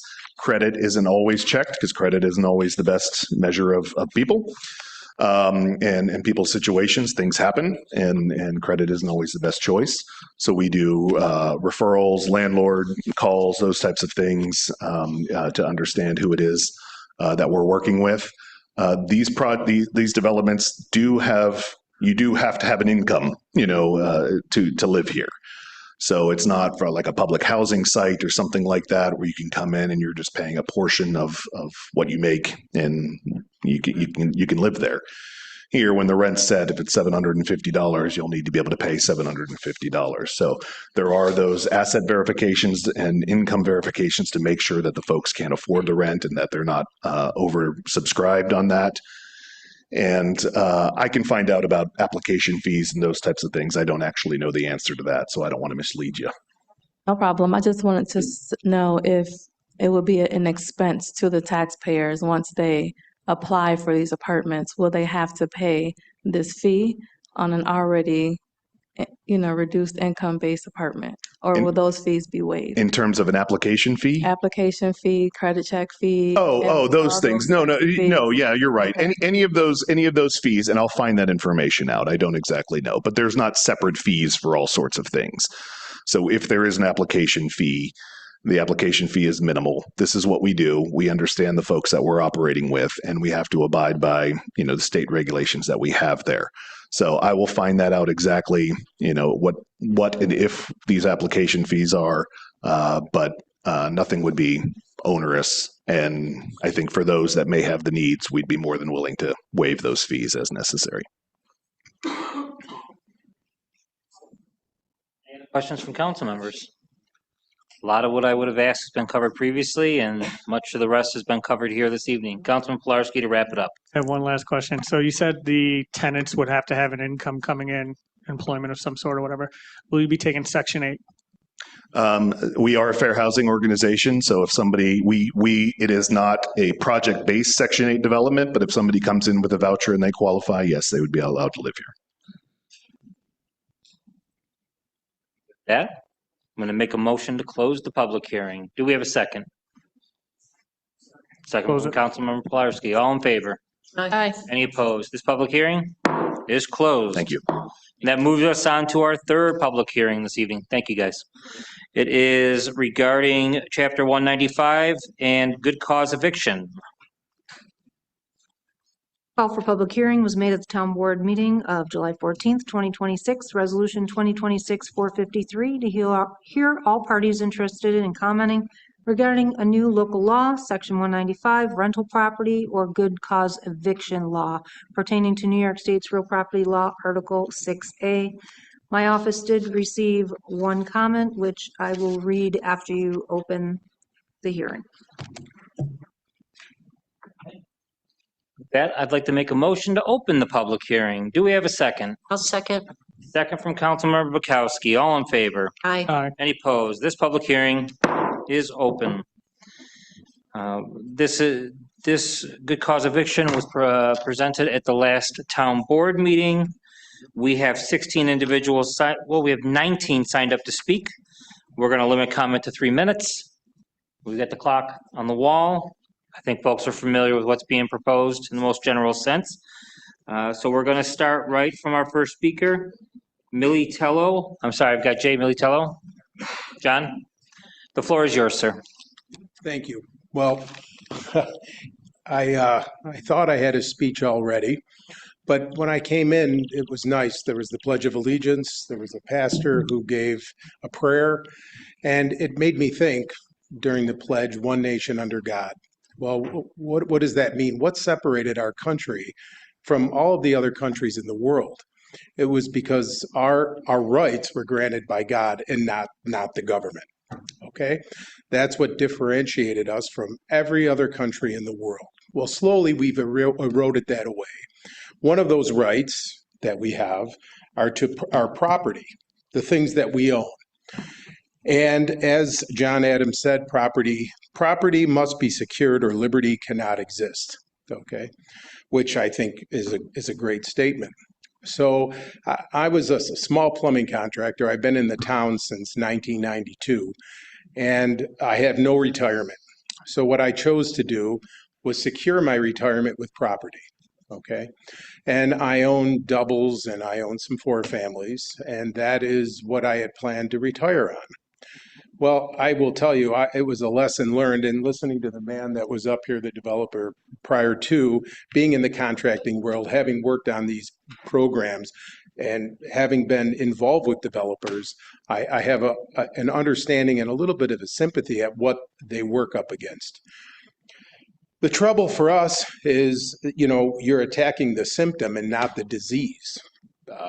The disease is all of the regulations and burdens put on developers and property owners, the absolutely outrageous taxes that are paid, insurances, all of the, and plus tenants that you get that damage your property that we as the property owners have no right, or the rights are limited in order to get rid of the tenants that are causing the damage, which all drive up cost. There certainly isn't a huge pot of gold at the end of the rainbow. It's a huge risk. There's a lot involved. It is a lot of work.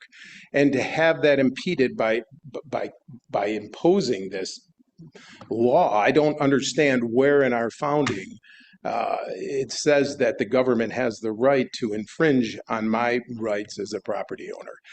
I will tell you, with only a few seconds left, if the board chooses to go ahead with this, I will immediately the next day sell every piece of property I have in the town, and will follow in each town that I have property in as they impose this. I am out.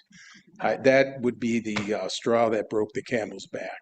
But I thank you very much, and I hope this is not something that you choose to do, because it will be disastrous, like it was in New York City and any other place that imposes any of these restrictions on people that own property.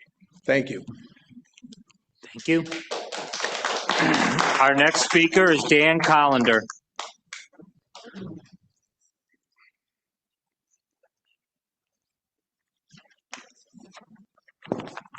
As a former landlord, I am opposed to this. I had some great tenants. Those tenants, I know they thought I was a great landlord because I still talk to them tenants. I've had some very bad tenants. I had to chase them all over Erie County trying to collect for the back rent and the damages they did to my property. Rules like this that are coming right out of the Democrat Socialists of America's playbook that some of you are card-carrying members on this board, sitting on this board right now, okay, want to take away our rights to our property, to be able to manage our property as we see appropriate. You want to give the tenant more right than the landlord who's paying taxes on the property, owns the property, has to maintain the property, and deal with all the BS with the town, the county, and the state. There is no room for this resolution in this town or any town. We vehemently oppose anything like this or that the DSA wants to do in this town, this state, this county, this country.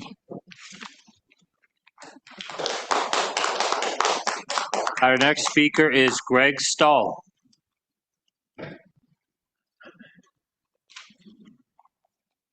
Good evening, council members. I just want to make a comment on your last developer there.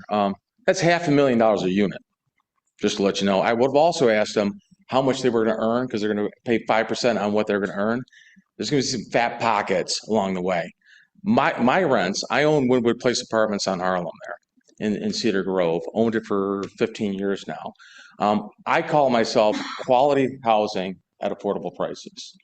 We've got some great tenants. We also have some other tenants that since COVID has absolutely abused the system. New York State has, again, this gentleman just said it, has given the tenants almost more rights than they have the landlord. Fortunately for my good tenants, if I had more bad tenants, I would really be hurting. You're going to go ahead and give that individual some nice tax credits. I'd like to have some of the same, especially the fact that my 2-bedroom apartments are about the same price as what he's going to go ahead and charge. I really think, I don't know if any of you have been landlords or if you are landlords now, but if you were landlords, you really would not look at imposing this. This really, you've taken away the rights of us. We used to be able to get evict people in about 6 weeks, which means that they'd be behind about $1,500. That was agreeable. We used to work with tenants to go ahead and pay off what they owe. Now some of my tenants are into me for $4,000 or $5,000 by the time we go to hub court twice and then in-person court twice. Those people abuse the system, and there's a small percentage. But you know who pays for that? Me, because I can't go ahead and maybe site some more buildings to make our community look better, and also my good tenants. So what am I doing?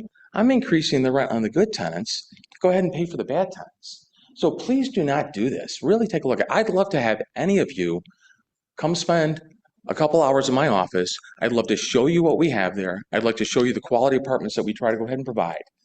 So I really think that you really need to take a really good, hard look at this. As the gentleman before us was just talking about, it's like, stop taking away the rights. New York State has already done a lot of that. We have to go to hub court in Erie County. I loved it when it was in Cheektowaga, and I'd love to see you bring it back to Cheektowaga. I think last meeting that we had here about a year ago, we had talked about trying to bring that back to Cheektowaga. It makes sense to have it right in town, not go ahead and farm it out to Erie County and go through the whole process of that. So I'm going to open. I have 30 seconds. Any questions?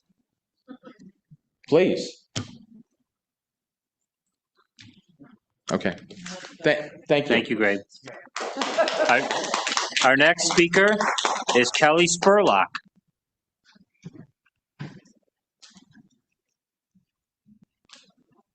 Good evening, council members. My name is Kelly Spurlock. I'm the Government Affairs Director for the Buffalo Niagara Association of Realtors, which represents thousands of real estate professionals who are also property owners and small landlords across Erie County, including many here in Cheektowaga.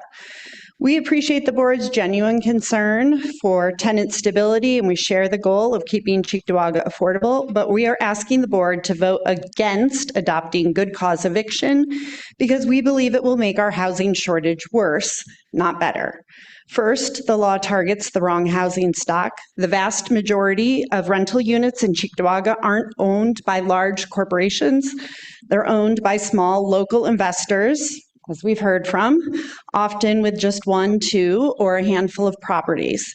These are neighbors, retirees relying on rental income, and families who have inherited a duplex. Good cause eviction adds legal exposure and unpredictability that falls hardest on exactly these small owners, not the institutional players that the law is often framed around.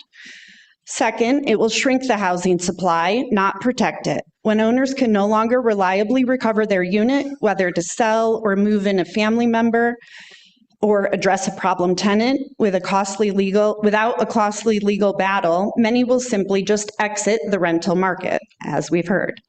Others will stop investing in new units altogether. Erie County is already short on housing. The policy risks accelerating that shortage at the worst possible time. Third, it discourages the very reinvestment of that our neighborhoods need. If a landlord knows that raising rent to cover a new roof or an updated wiring could trigger a just cause legal challenge, the rational choice becomes deferring maintenance rather than improving the property. That's bad for tenants and bad for the property values in Cheektowaga. Fourth, it creates a patchwork of local laws that's confusing and costly to administer. Good cause eviction requires the town to educate disputes over reasonable rent increases on a case-by-case basis, an unfunded and open-ended burden on local courts and staff with large legal costs ultimately passed on to tenants and taxpayers. Finally, New York State already provides substantial tenant protections, proper notice requirements, and eviction procedures that require just cause through the courts. Layering on additional local standards on top of state laws creates legal uncertainty without a clear demonstrated benefit for Cheektowaga renters. We urge the board to work with local landlords and realtors on solutions that actually grow the housing supply, streamline permitting, incentives for rehabilitation, support for first-time landlords, rather than a law that risks shrinking it. Thank you for your time. Thank you. Our next speaker is Kathleen Stakiewicz.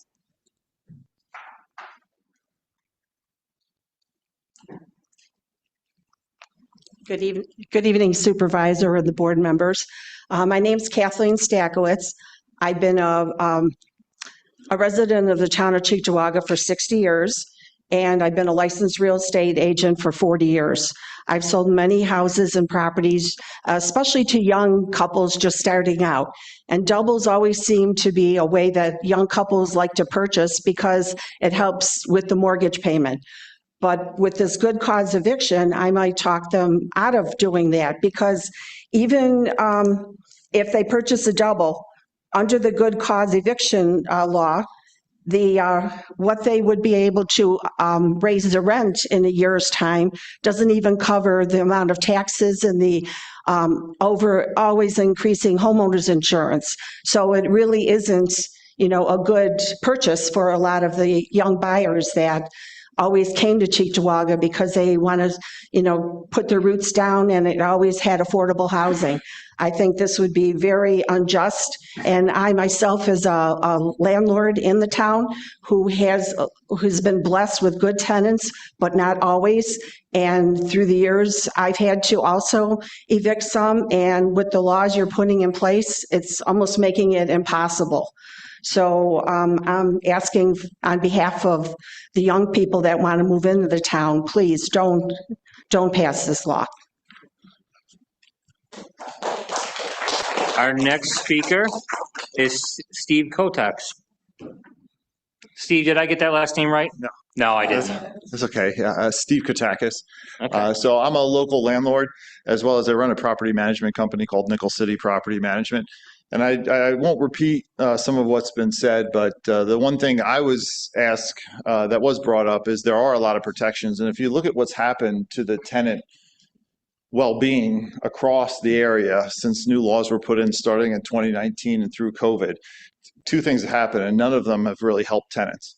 Rents have skyrocketed. Affordability is at the worst level it is. We manage about 400 units in the area, so we're screening tenants every day. We typically have about 12 units that we're trying to fill at all times.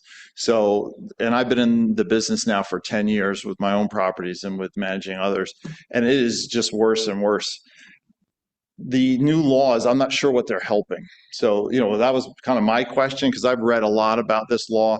And if you look at what's happened in Denver, that's one of the first big metros that put this in place, probably last 18 months. I mean, their market is in really terrible shape, both on the sales side as well as the renter side. So, my urging is, what are we trying to solve here with this problem? And, I would open myself. I think there's some other landlords here who'd love to work on a solution. I wish that was done during COVID. I think a lot of people, it would have solved a lot of problems rather than how it was handled. The typical eviction is they're talking about, the difference is dramatic. Again, I don't know if anybody's owned property, but when you have someone that you have to evict, whether it is because of non-payment or, holdover, meaning that you want to renovate the place or for whatever reason, you want to change tenants, you're typically looking at somewhere around $10,000, because the eviction itself is 4 to 6 months. And then there's vacancy on top of that, legal costs on top of that. And the landlord has to absorb that. Rents will continue to increase. The last study that was done in the area from after COVID, I think it was a 5-year period, the rents have gone up 60%. The wages have only gone up about 26%, right? We were one of the top 10 in the country of that disparity.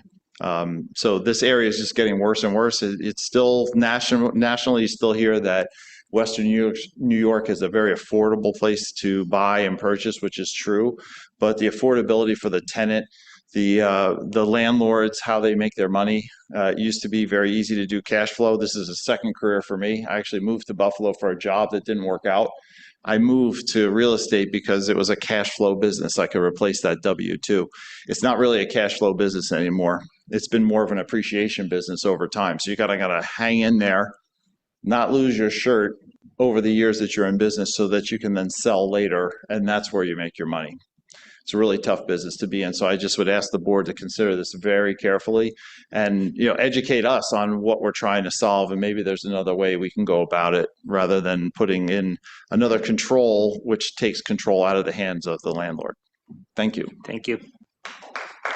Our next speaker is Sarah Wooten.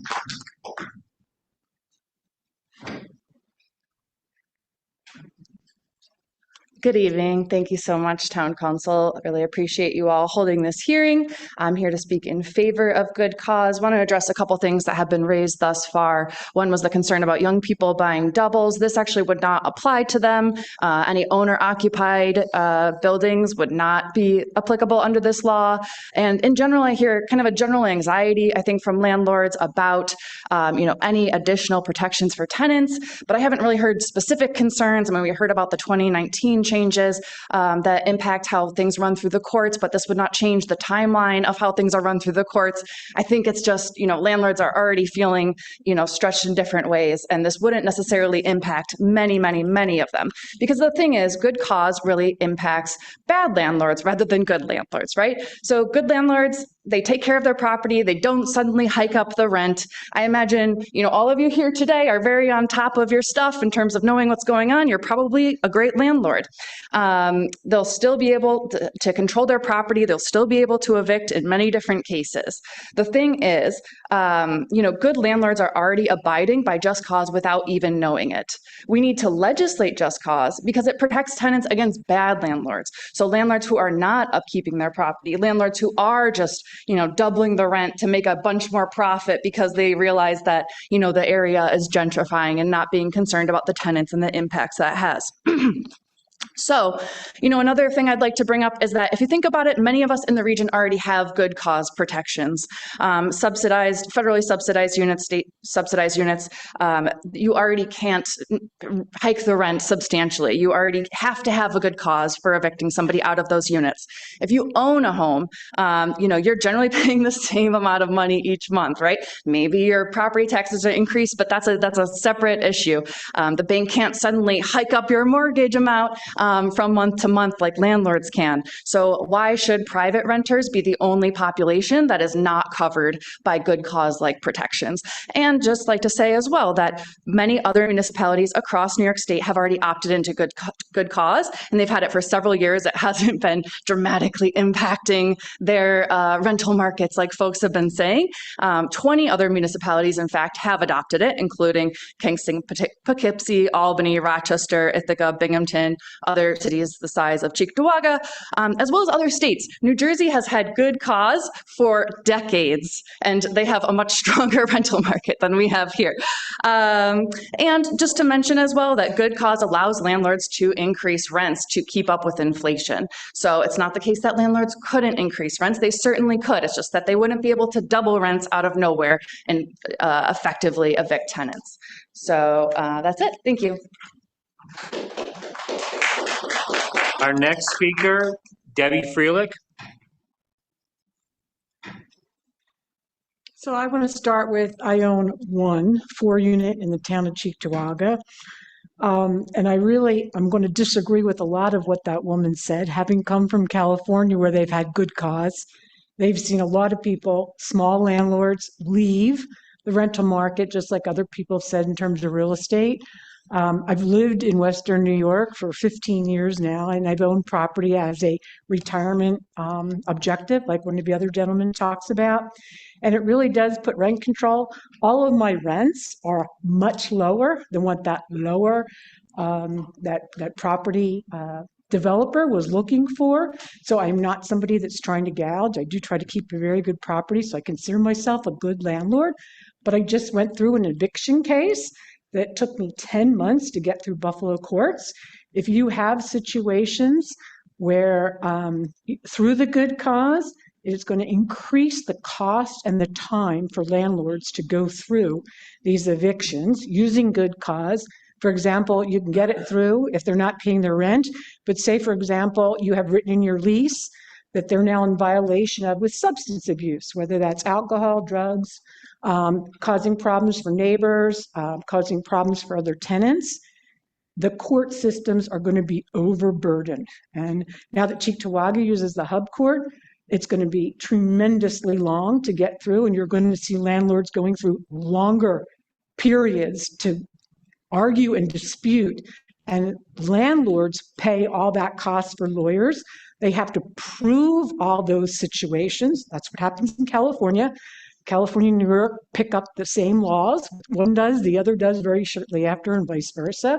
And it has been a nightmare. So I really can't see that this is going to help improve the affordability in the town of Cheektowaga, because people will just start raising the rents, whether they're going to raise them or not, every single period, because you don't know when you're going to get a CPI that's going to be lower. And it is based on, the area, the CPI for this specific area, and the cost. I mean, my property insurance has gone up 20% every year. I can't recover that cost. So the money, the cash flow that I'm getting is lower, lower, lower every year. By the time you look at the tax impact, the maintenance, the cost to maintain since COVID is horrendous. I'm sure it's all you've even seen in your own, houses or whatever you have to buy. It's crazy. So you're really hurting the small mom and pop landlords in terms of trying to maintain their properties and keep their rents at a decent rate. So Thank you. Our next speaker is Sandy Prisblack.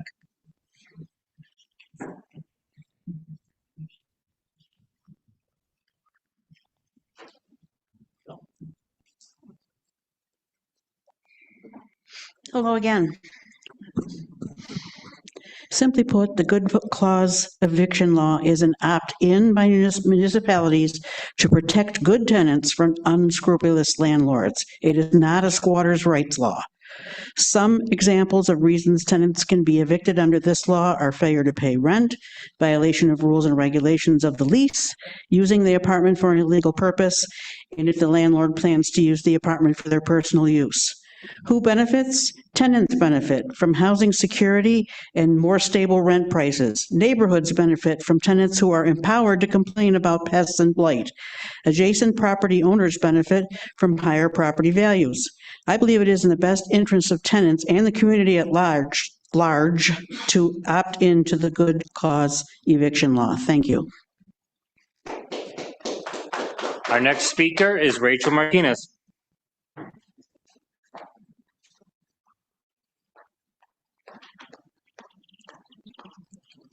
Hello.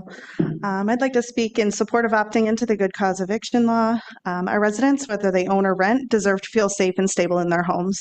This resolution would allow for renters to be able to live without fear of eviction or unreasonable rent increases.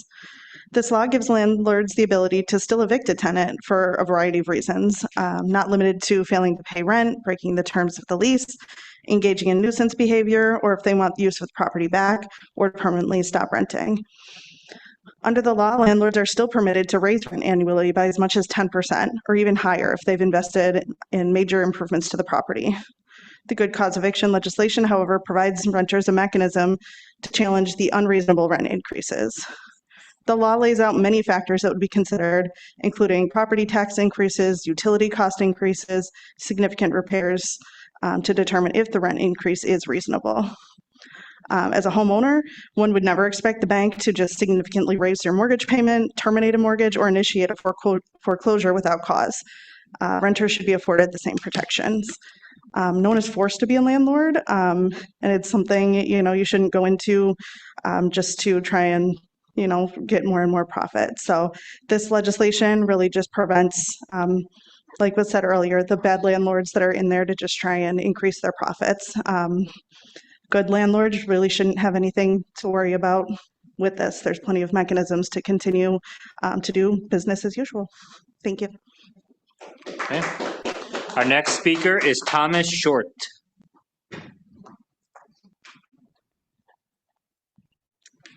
Good evening. My name is Thomas Short. I'm a member of the Buffalo chapter of the Democratic Socialists of America. I am a tenant, and I'm here to speak in favor of the good cause eviction law. Good cause is a crucial tool local governments have to rein in bad landlords and to protect tenants. When a landlord has the power to not renew a lease on a whim or to evict a tenant arbitrarily, it leaves the tenant in a precarious position, and this power imbalance enables bad landlords to abuse tenants and neglect their obligations because they have all the leverage over any tenant who dares to complain. Under good cause eviction, landlords can still initiate eviction proceedings or choose not to renew a lease. They simply just need to have a reason. Many properties and landlords are exempt from even this basic requirement of the law. Despite the crocodile tears of the rich and powerful who came to speak today, the law does not contain provisions that would impact housing supply, as new builds are exempt for up to 30 years, and provisions regarding rent increases are only enforceable in the event of an eviction proceeding. Owner-occupied units are exempt, and small landlords are exempt. The rent provisions are only enforceable as a defense against evictions, and judges have the ability to consider costs such as repairs, property taxes, insurance increases when determining whether a rent increase is unfair. This bill is not radical. These protections exist in large cities like Rochester, in small towns like Nyack, and in cities like Kingston. These protections do not apply to small landlords, and they do not give any additional protections to bad tenants. These protections will be good for the town. Residents who rent will no longer be forced out via unreasonable evictions and arbitrary non-renewals. And tenants will have the ability to fight back against negligent landlords who do not maintain their properties without fear of retaliation. I would lastly like to remind the board here that many tenants and working families often do not have the means or the time to speak to you today. I urge you to not only listen to the landlord class and their wealthy allies in the real estate lobby and reach out to actual tenants who are on the brink of losing their homes simply based on the whims of a landlord. Thank you for your time and your consideration. I urge the council to pass these protections in the strongest format allowed by the state.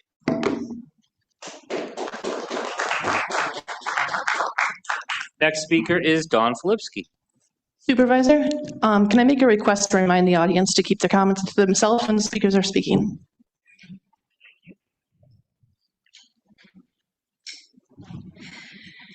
Okay, I don't have any real skin in this game, but I do have a lot of questions about it. How many properties does this affect in the town of Cheektowaga? Anybody know? No. Have the owners of these affected properties been notified via a notice? Or I don't know how they all found out. How, did we just put the little notice on the paper and in the bee and hope to God that everybody who's affected by this knows? I'm going to guess that to be true. How many of those who spoke up in favor of this own properties covered by this law? Or are tenants that are affected? We know one person said he was a tenant, the rest do not. If I was a property owner, I would certainly take offense at being called a rich and powerful landlord. I don't think that is anything true by watching the people that have spoke that are landlords in this room. It seems to me that they are normal, middle-class people who maybe started with one unit and increased. I think this is not a good thing to do for our town. I think it's going to create problems. There's going to be increased court costs, and it's going to be difficult for good tenants to maintain good properties with good landlords. Thank you. Our next speaker is Kim Murray. I've got Kim Murray on sign up. Okay, I'm going to move on. We've got Tim Walton.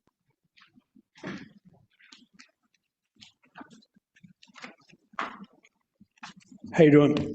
My name's Tim Walton. Before I start, I want to make it clear, just like she just said, not everyone here is a millionaire investor. I bought my first property, busting my butt from when I was 14 years old. I was working 50 hours a week here. Not everything was handed to everybody. You know, some of us have started with nothing and built up with 1 or 2 properties and kind of come up from there. I'm a property owner with 3 of my units being in Cheektowaga. I love my tenants and my current ones are great. I don't want to kick them out, have no plan to.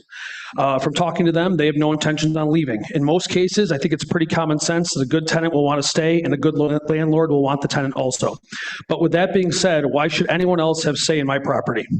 Ironically, earlier today, I spent my afternoon before the Buffalo Common Council because they want to discuss banning events that could close my business because of violence that had nothing to do with it. And today I'm here because the government wants more control over my property. The ironic thing about the whole thing is while sitting in the meeting earlier, I was doing what everyone does when their topic isn't up yet, scrolling through TikTok. I saw a TikTok that said New York State's open for business and couldn't help but think, for who? Every single day, businesses, landlords, and the small mom and pops who invest in the cities and towns are put behind more red tape just because there's tape left on the roll, and this is exactly that. You don't need a law because you want to put more things on the books. I pay my taxes. You guys invited me here. I behaved. But if we all told you today that we weren't leaving, we'd probably end up in jail. The ironic part is you'd never let us do that to your property, so how do you expect to tell us to do that to ours?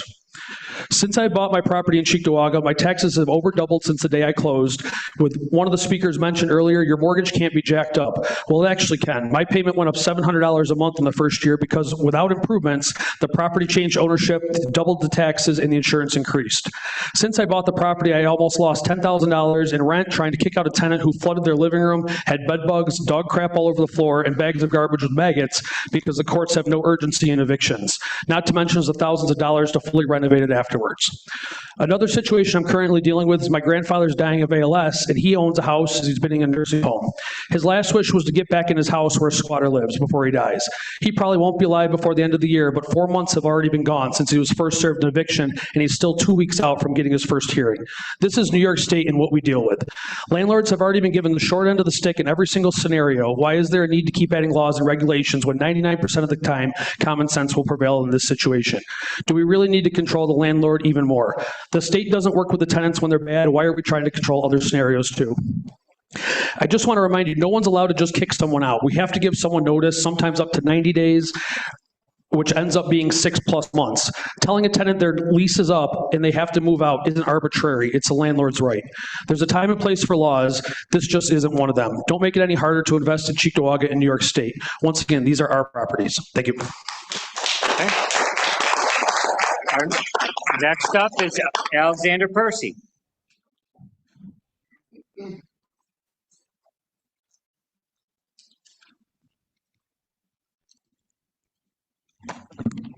Good evening, board. My name is Alexander Percy, but I go by Xander. And as both a resident of the town and as a landlord with a rental in Cheektowaga, I am here to speak in support of establishing good cause eviction protections. I'd like to preface this with, if an eviction is not occurring for good cause, it is occurring for poor cause. There's very little gray space in between there. And in the cases where there may be that gray space, the law likely wouldn't apply because that occurs with a lot of live-in landlords, owner-occupied units. Beyond that, there are many excellent reasons to establish the proposed protections due to the outsized negative impact of poor cause eviction and what the effect that has on renters compared to landlords. And per the 2024 paper, Eviction and Poverty in American Cities, published by the Tobin Center for Economic Policy at Yale University, these effects include causal relationships with declining health, job loss, inability to access credit, and homelessness. Furthermore, those effects are markedly more severe among women and people of color. However, if those reasons are not convincing enough, we need to consider the cost to the community. The top priority for good governance at this point should be affordability. Keeping people in place, allowing renters to remain undisturbed, good renters to remain undisturbed, does keep market prices in check. At the present moment, maintaining that affordability is of critical importance, and due to the correlation between job loss and eviction and homelessness, the cost to the public imposed by homelessness is actually quite substantial. We've seen a lot of places that are dealing with elevated government expenditures to deal with homelessness. And that far outstrips the cost of just simply keeping people housed. Beyond that, even if this isn't an existing broad-based problem, if this can keep even one person or one family protected from predatory eviction, then passing this will have been worth it. And furthermore, to any landlords who are feeling a general anxiety about the proposed protections or an inability to manage their portfolios, I'd strongly encourage you to approach your tenants and inquire as to whether or not they would be interested in purchasing the properties from you. Increasing the proportion of owner-occupied properties is on all fronts a good thing. It keeps people rooted where they are. It keeps good tax money flowing. It keeps people... The reasons are countless, but I would also urge in the strongest terms possible that I wish the town board to pass these protections. Thank you. Thank you. Our next speaker is Lisa Damiani. Good evening. My name is Lisa Damiani, as you just said. I'm the executive director of the Western New York Property Owners Association. It's an organization that represents and advocates for issues affecting multifamily housing providers. And I think I'm going to agree with some of the things that have already been said, a lot of the things that have already been said. But most housing providers and tenants both are decent people. What we're talking about are small minorities in both groups. That cause problems. And I would ask, why are we trying to do a broad brush and not look at what we already have on the books and try enforcing the laws that we already have? It's already been asked. I think it's important to understand what problem we're trying to solve with the implementation or the passing of this law. I think it's been already talked about as far as the rent increases. But I think one thing that needs to be said is the fact that there's a cap in the law. It puts a cap on how much you can raise rents. But what happens is instead of this becoming a cap, it becomes like a standard. It becomes standardized.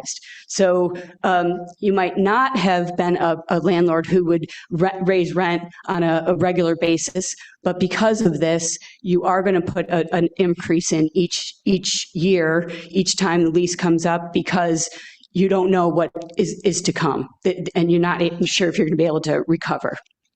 The other piece is that this piece of legislation, I think access is a key issue. Do we have enough? Is there enough supply? Is there enough availability of units? And this law does absolutely nothing to create one unit of housing. The other piece is that will also affect access is under good cause eviction, you're now asking a property owner to screen a tenant who's going to have a lease for life. And that is a very different process than if it's for 1 year. And that's the reality of what this legislation does. I think we've already talked, people have already dealt with the issue of it'll be a harder, slower, more expensive process to remove a disruptive tenant. I just want to touch quickly on some unintended consequences. The loss of small operators, I don't think that can be underestimated, where people have already talked about putting properties up for sale. The people who are going to be purchasing those are not going to be local owners, more than likely. And there will be an impact on town receipts and town taxes. So if property values are decreased because the amount of rent that can be collected, then the tax that you're able to collect will also be decreased. Thank you for your time.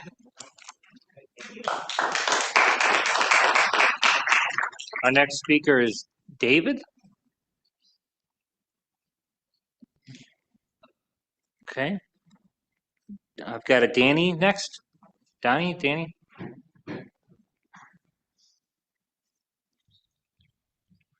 It's Danny. Yes, thank you. Good evening, council. I am a small landlord. My husband is here with me. We are not large developers. We weren't handed property from previous generations, and we both each hold our own extra W-2 job as well as maintaining our property. We started right before COVID. It was a great time to buy, a great way to go ahead and establish a retirement fund for ourselves, and COVID has literally destroyed our business model and our business plan. Excuse me, Greg has mentioned it. I know Debbie's mentioned it. Other people in the room have mentioned it. The court process is outrageous. Small landlords like us, we now have to add into our budget delinquency money, not just flip money for, vacancies, but also now money that I'm going to be out when taxes come, when school taxes come in the spring or property taxes come in the fall. If I have tenants that I'm in the middle of court for and I'm waiting on Section 8 subsidy from downtown, those aren't always guaranteed funds, and yet it's being pulled from my budget. Additionally, the fact that I have to then sit with the same tenant over and over again because they've been granted subsidy from downtown, I now have to keep them one more turn. They get behind again. I can't go ahead and just ask them to move because I don't have any other reason for the fact that now, once again, downtown will cover the rent that they owe. Let's keep them again. Third time's a charm, right? Now they're behind a third time. I have 3 current tenants that I'm in this cycle for. I can't get them to leave because they always come full with rent, and court says, okay, that case is closed, let's move on and we'll try the system again. I ask, where is the accountability for the tenants? We talk about, good landlords, good tenants, it's a great relationship. Where's the accountability for the bad tenants or the poor tenants or the uneducated tenants that maybe need some financial assistance, education, not subsidy from downtown, but financial education on how to better manage their budget, how to better choose an apartment within their means. Let a landlord make their own rent. If somebody can't afford that unit, then they're going to sit on that until they find a tenant that can afford that housing. You have, people of all different walks of life. If a private landlord wants to raise that, let them do that. But teach somebody how to budget their money, teach somebody how to be able to find a place that they can stay in long-term and feel like they have value of a longevity in their tenancy there. That's what I would really ask for. Not that we're passing, one more layer that is hoops that a landlord has to jump through. But let's talk about, we've asked many times, let's ask what is the problem that we're trying to solve. I'm coming to you with a problem that I'm facing is a lot of delinquency, and where is the education for tenants so that I don't have to be faced with wanting to not renew their lease for another year. Thank you. Thank you. Our final speaker is Brendan Gilbert.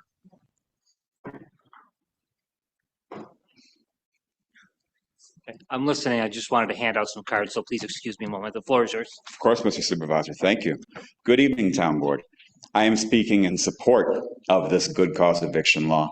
Wanted to begin by clearing up some misconceptions here. This is not a DSA project. This is a New York State law that has been enacted by the New York State Legislature. It's a model law, and it currently covers the current markets: New York City, Albany, Ithaca, Kingston, Poughkeepsie, Rochester, Beacon, Newburgh, Nyack, Hudson, New Paltz, Rochester, Fishkill, Catskill, Croton-on-Hudson, and Binghamton. You might have heard that Rochester got called out in there twice. I'm betting that Rochester's got its own problems. They might have passed the law twice in Rochester, actually. But this law also exempts owner-occupied dwellings, as noted earlier. And I'd like to point out my story and my background here, because I was an owner-occupier. I was a buyer. My father and I stood out in front of that property of mine on Union Road in 2013 when we were thinking about it. And when I was thinking about buying it, it's going to be $110,000. And he and I both looked at each other and we both thought, it's probably going to be worth $110,000 in 10 years too, because that's what property values tended to do in this town.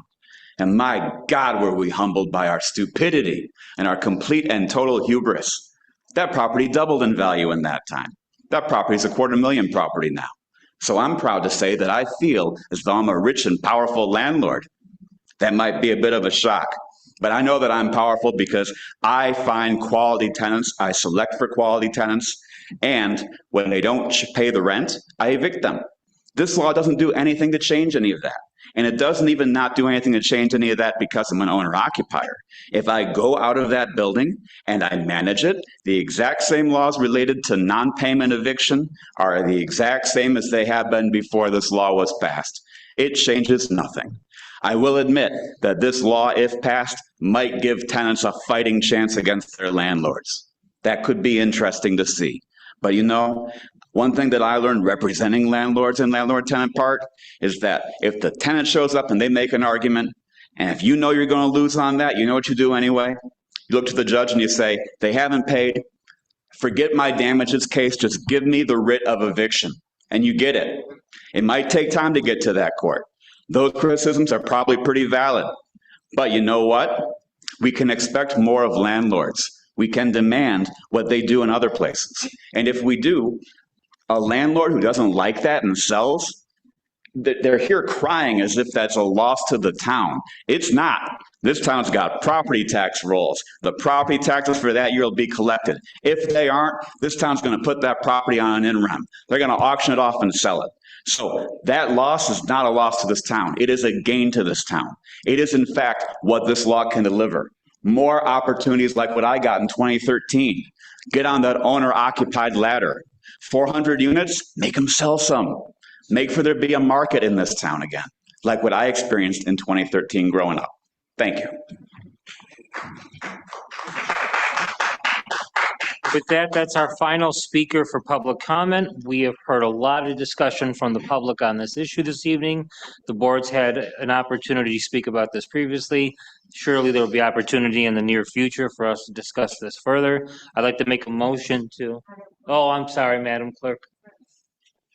I have one that came in by email this afternoon. It is by Barbara Harmel. She is a resident of Cheektowaga, and it says, what is the basis for the adoption of this existing New York State law in Cheektowaga? Where's the data demonstrating that there is a pressing need for this law in Cheektowaga? How many landlords, in the board's view, are abusing their right to own private residential property and lease it for occupancy to tenants? What research has the board concluded to arrive at the conclusion that a punitive to all landlords' current and potential law in this town is warranted? Where is the exhaustive study on the potential impact of the law on private property ownership in the town? There is a strong potential that no rational person would ever want to be a landlord in Cheektowaga when subject to the burdensome regulations of this law merely to own rental property. This law is very one-sided in favor of tenants. We all saw that happen during COVID-19 when New York State temporarily halted tenant eviction evictions and rent increases. Landlords suffered. I would guess that most landlords use some of their rental income to make rental property repairs, pay for escalating utility payments, pay skyrocketing insurance costs, and pay for property maintenance. Limiting rent increases through this law is a guarantee that some landlords won't be able to be the good landlords that they have been in the past. Who is going to want to live in a neighborhood of rundown housing? Where are the board studies of other cities and towns in New York State that have adopted New York State law and the outcomes? Where is the public reporting on these outcomes? Where is the due diligence by this board to pass a law that will be in the best interest of the majority of the town residents? In my opinion, this law is politically motivated, move to push private property owners to a further radical ideology and agenda. I urge every board member to reject passage of this law, a law that they have not proven is needed in this town and that would do more harm than good.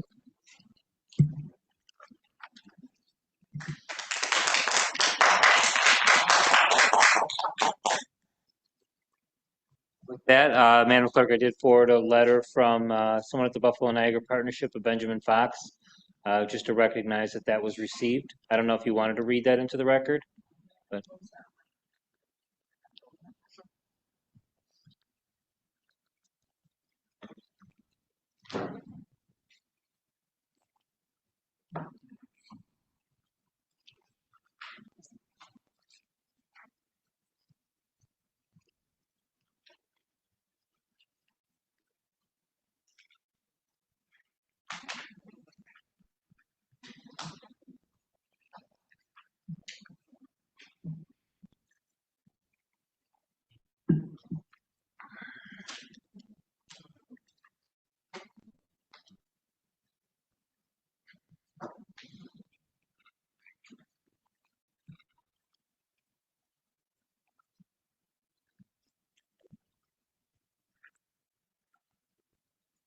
Memo in opposition of proposed local law 6 of 2026. It is from the Buffalo Niagara Partnership. The Buffalo Niagara Partnership, on behalf of its members who employ more than 250,000 people in the Buffalo Niagara region, opposes the town of Cheektowaga proposed local law 6 of 2026, which would opt the town into New York State's good cause eviction law. The Buffalo Niagara Partnership recognizes the importance of housing stability. However, this proposed law would impose new restrictions on property owners' ability to decline a lease renewal, recover a rental unit, or adjust rent to reflect changing costs. Under the proposed law, rent increases above a state standard are presumed unreasonable and unenforceable in court. This law would add significant new costs at a time when property owners cannot afford them. Property taxes, insurance, utilities, maintenance, repairs, and financial costs continue to rise. The proposed law's requirement would create additional legal expenses, longer court proceedings, and greater uncertainty for responsible housing providers. Although the law would permit a court to consider some of these expenses, requiring owners to defend necessary rent adjustments through litigation makes property owners expensive, unpredictable, and inefficient. The long-term results of enacting this law would be less investment in Cheektowaga's rental housing, fewer improvements to aging properties, and fewer owners willing to place or keep units on the rental market. Reducing the supply and quality of housing would exacerbate the affordability challenges the law intends to alleviate. Lasting affordability depends on expanding and improving the town's housing supply. For these reasons, the Buffalo Niagara Partnership opposes Cheektowaga's proposed local law 6 of 2026. With that, I'm going to make a motion to close the public hearing. So we got a motion. Is there a second? Second from Councilmember Lewis. All in favor? Aye. All right. Madam Clerk, we have opposition to closing the hearing. Do we need to take a roll call?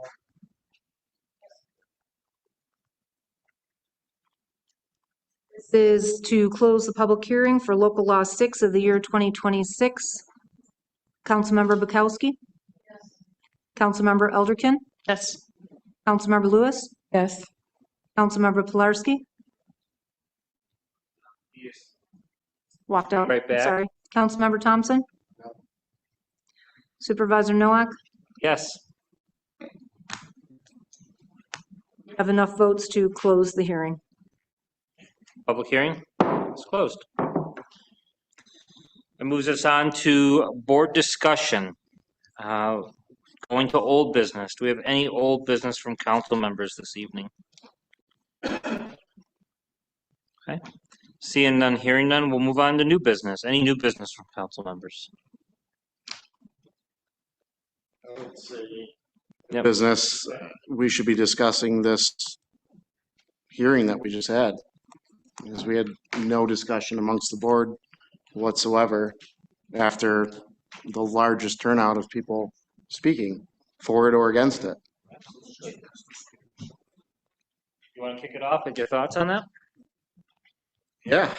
I've got quite a few. So there were a couple of comments saying that we should just let the landlords pack up and sell their house to, don't worry about it. Somebody else will buy it. But look at the amount of properties that are for sale, and you have people coming in from God knows where, maybe not an LLC or corporation, but they're paying cash and outbidding some of these first-time buyers and younger families that can't get into these homes. I can tell you, I have neighbors, well, new neighbors now, I have no idea who owns this house. It's an older couple that passed away, and you have 20 people there showing up to renovate or do who knows what. But that's your competition. That is your competition. You have people, and you say, this is not a DSA project. Well, there's somebody here who mentioned that's where they're from. I don't know why you feel the need to mention that. This should have no correlation or connection to that socialist BS that's going to go on in this town. It's ridiculous to think that we should be imposing any sort of restrictions on residents who purchase their property for us to sit up here and say, yes, we want to add more restrictions to what you lawfully and rightfully purchased. Why? What are we solving? What is the problem? The person who proposed this law was a landlord, we're told. He's not up here anymore because he couldn't figure out what town he lived in. So what are we doing? And he shouldn't even, I would say it's probably a conflict of interest for him to be even proposing this. Like, how are we sitting up here and saying, pretending everything's fine? Who are we to judge and impose to make it more difficult for people to purchase and or invest in our town? We've already had this discussion with corporations that want pilot agreements to come in here and pay no taxes. But at the same time, we want to say, yes, we know you've invested in your apartments and maintained the, the community to put investments into maintaining your properties. And you know what? There's going to be a burden for that. We're going to make it harder for you. God forbid you have a tenant that isn't, as they should be. Now, if I have a tenant that is paying, $1,000 in rent and utility costs, everything goes up, and we can't, justify the increase. Oh, well, there's protections, and, it has to go with inflation, and, don't worry about it. Nothing's going to change for the landlord. Don't worry, the government's here to help you. No, they should have no reason to have any say in what you're doing with your property whatsoever. Next thing, it'll be the same thing with the cars. Well, if you want to drive your car between 5 and 9, we recommend you do this. Or your utilities. Yeah, let's go all solar. And you know what? We're really taking a strain on the grid. Everybody, please put your thermostat to 78 degrees. Yeah, that's going to go over just fine. Don't worry about what I'm doing with my property. That's how it should be. And for us to sit up here and say anything besides that is ridiculous, and we shouldn't be sitting here. I could go on much more, but I'll give anybody else the opportunity to speak on that. Councilmember Pilarski, because you missed the introduction to this, not to put you in the spot, but we're talking about the good cause eviction proposed local law. So that's, we've opened that up under new business. But just to go off of what the council member said, when it comes to property use and the right to what one can do with their property, my philosophy on development is give me a reason to say no. That if somebody owns a piece of land, they own a building, and they've got an idea, my default is, let's see if we can make that happen. And you start looking through their proposals. Then you get to, is it zoned properly for the use? That's a restriction on property rights. The zoning code is. My planner, he's heard me say it half jokingly, let's abolish the zoning code. I don't mean that, but I've said that in meetings because the zoning has imposed certain restrictions on property use. A lot of times that's great, and that's what the people want to see. So we have a zoning law that restricts property use. We have all sorts of restrictions in the building code that in my most frustrated moments talking with people privately about things, I've said, well, abolish the building code. I obviously don't mean that, but those are also restrictions, requirements about smoke detectors, requirements about how stairs are built, requirements for all sorts of things that are restrictions on how property is constructed and maintained. So we already have a lot of that stuff. Now, what I'm interested in from the comments that were here today, and you might have seen me hand out a handful of cards, is the court process. And I know a little bit about that in my time here, but admittedly, I have more to learn. We're jacks of all trades, masters of none up here.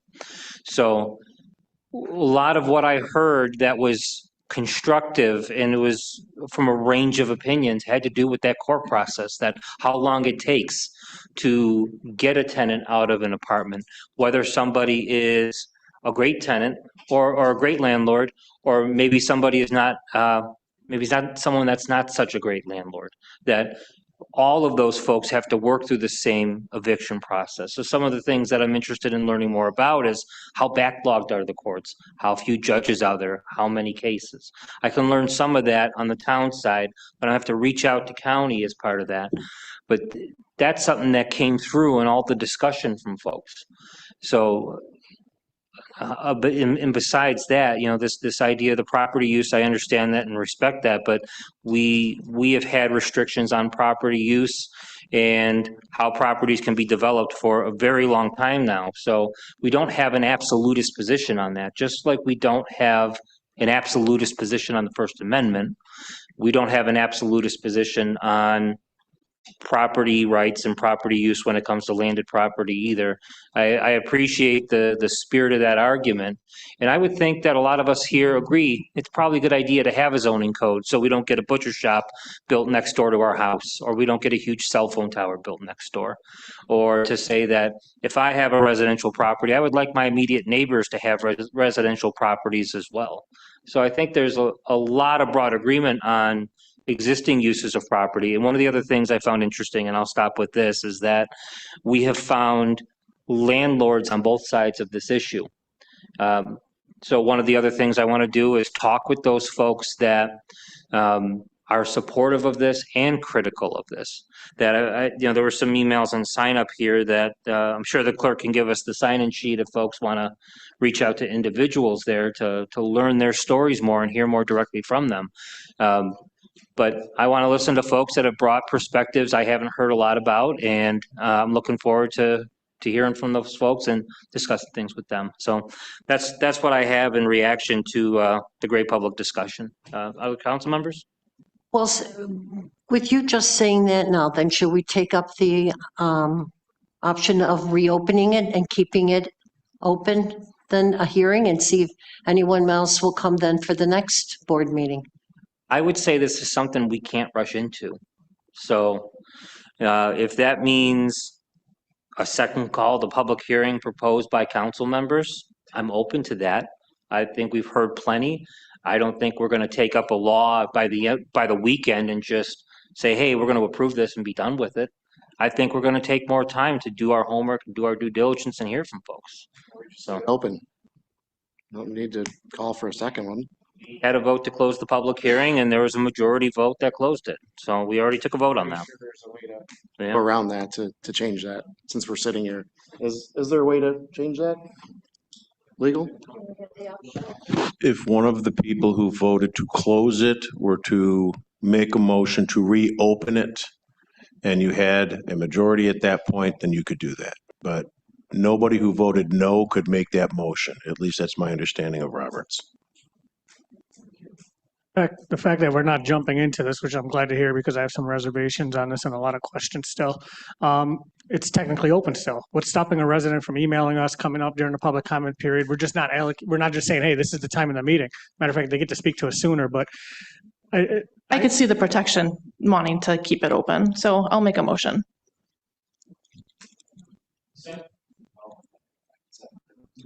I'll second it. Sorry, I didn't mean to cut you off. Oh, you're good. Look at open or not, I think residents still have the opportunity. I'll say I've used that argument before.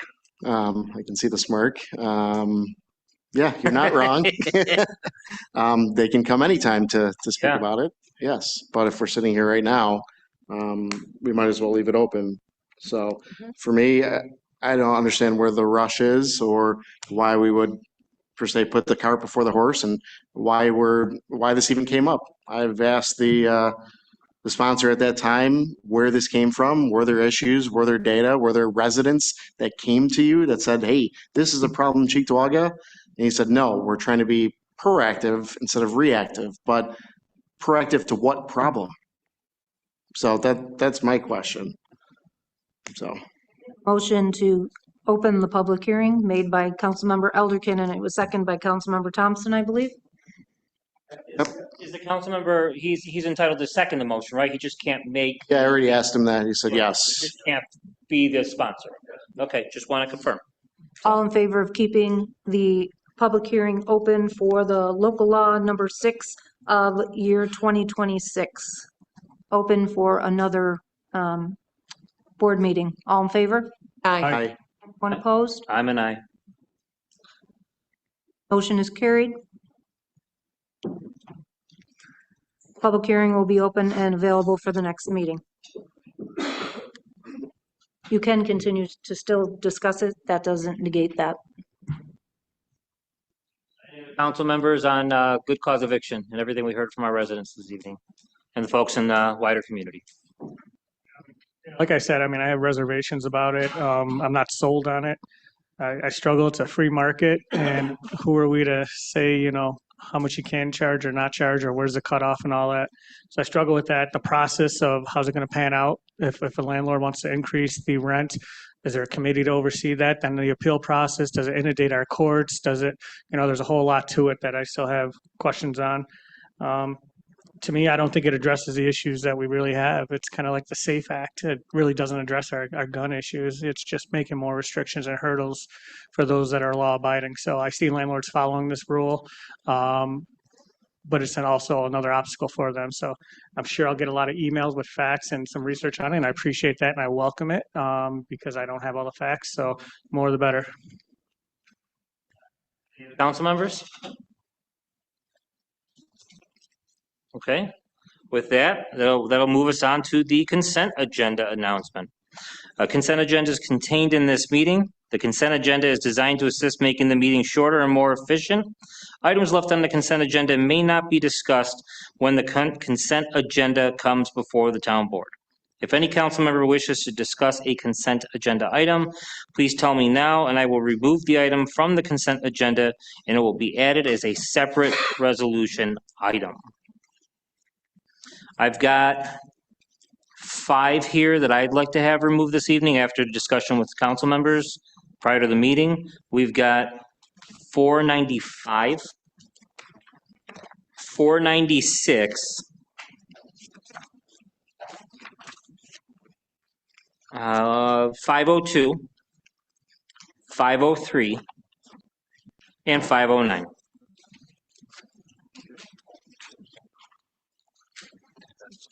Oh, we got to make grammatical corrections.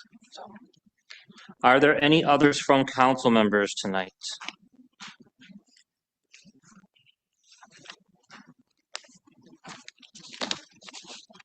Okay.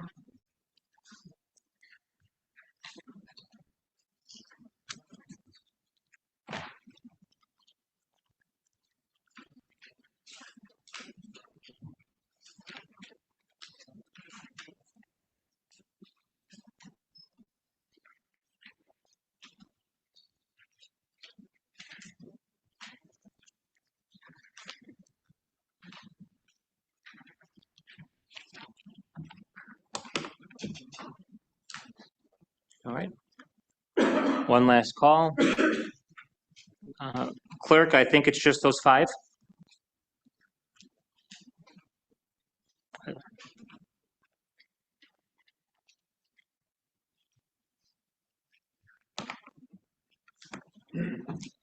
None. Can I have a motion and a second to approve the meeting agenda? Offer the motion. Second. By Supervisor Noack, seconded by Councilmember Pilarski. All in favor? Aye. We do have one item that was left on the table from the last meeting. Is there a motion and a second to move resolution item 2026-342 to the table for consideration? Sorry, you have 342? I have 490. I'm sorry, 490. You are correct. Thank you, clerk. I'll make the motion to take the item off the table for consideration. Second. I have a motion and a second to take resolution 2026-490 to the table. All in favor? Aye. Aye. Opposed? We haven't opposed. Can we have a roll call? Resolution 2026-490 to come to the table. Councilmember Bukowski? No. Councilmember Elderkin? Yes. Councilmember Lewis? Yes. Councilmember Pilarski? Yes. Councilmember Thompson? No. Supervisor Noack? Yes.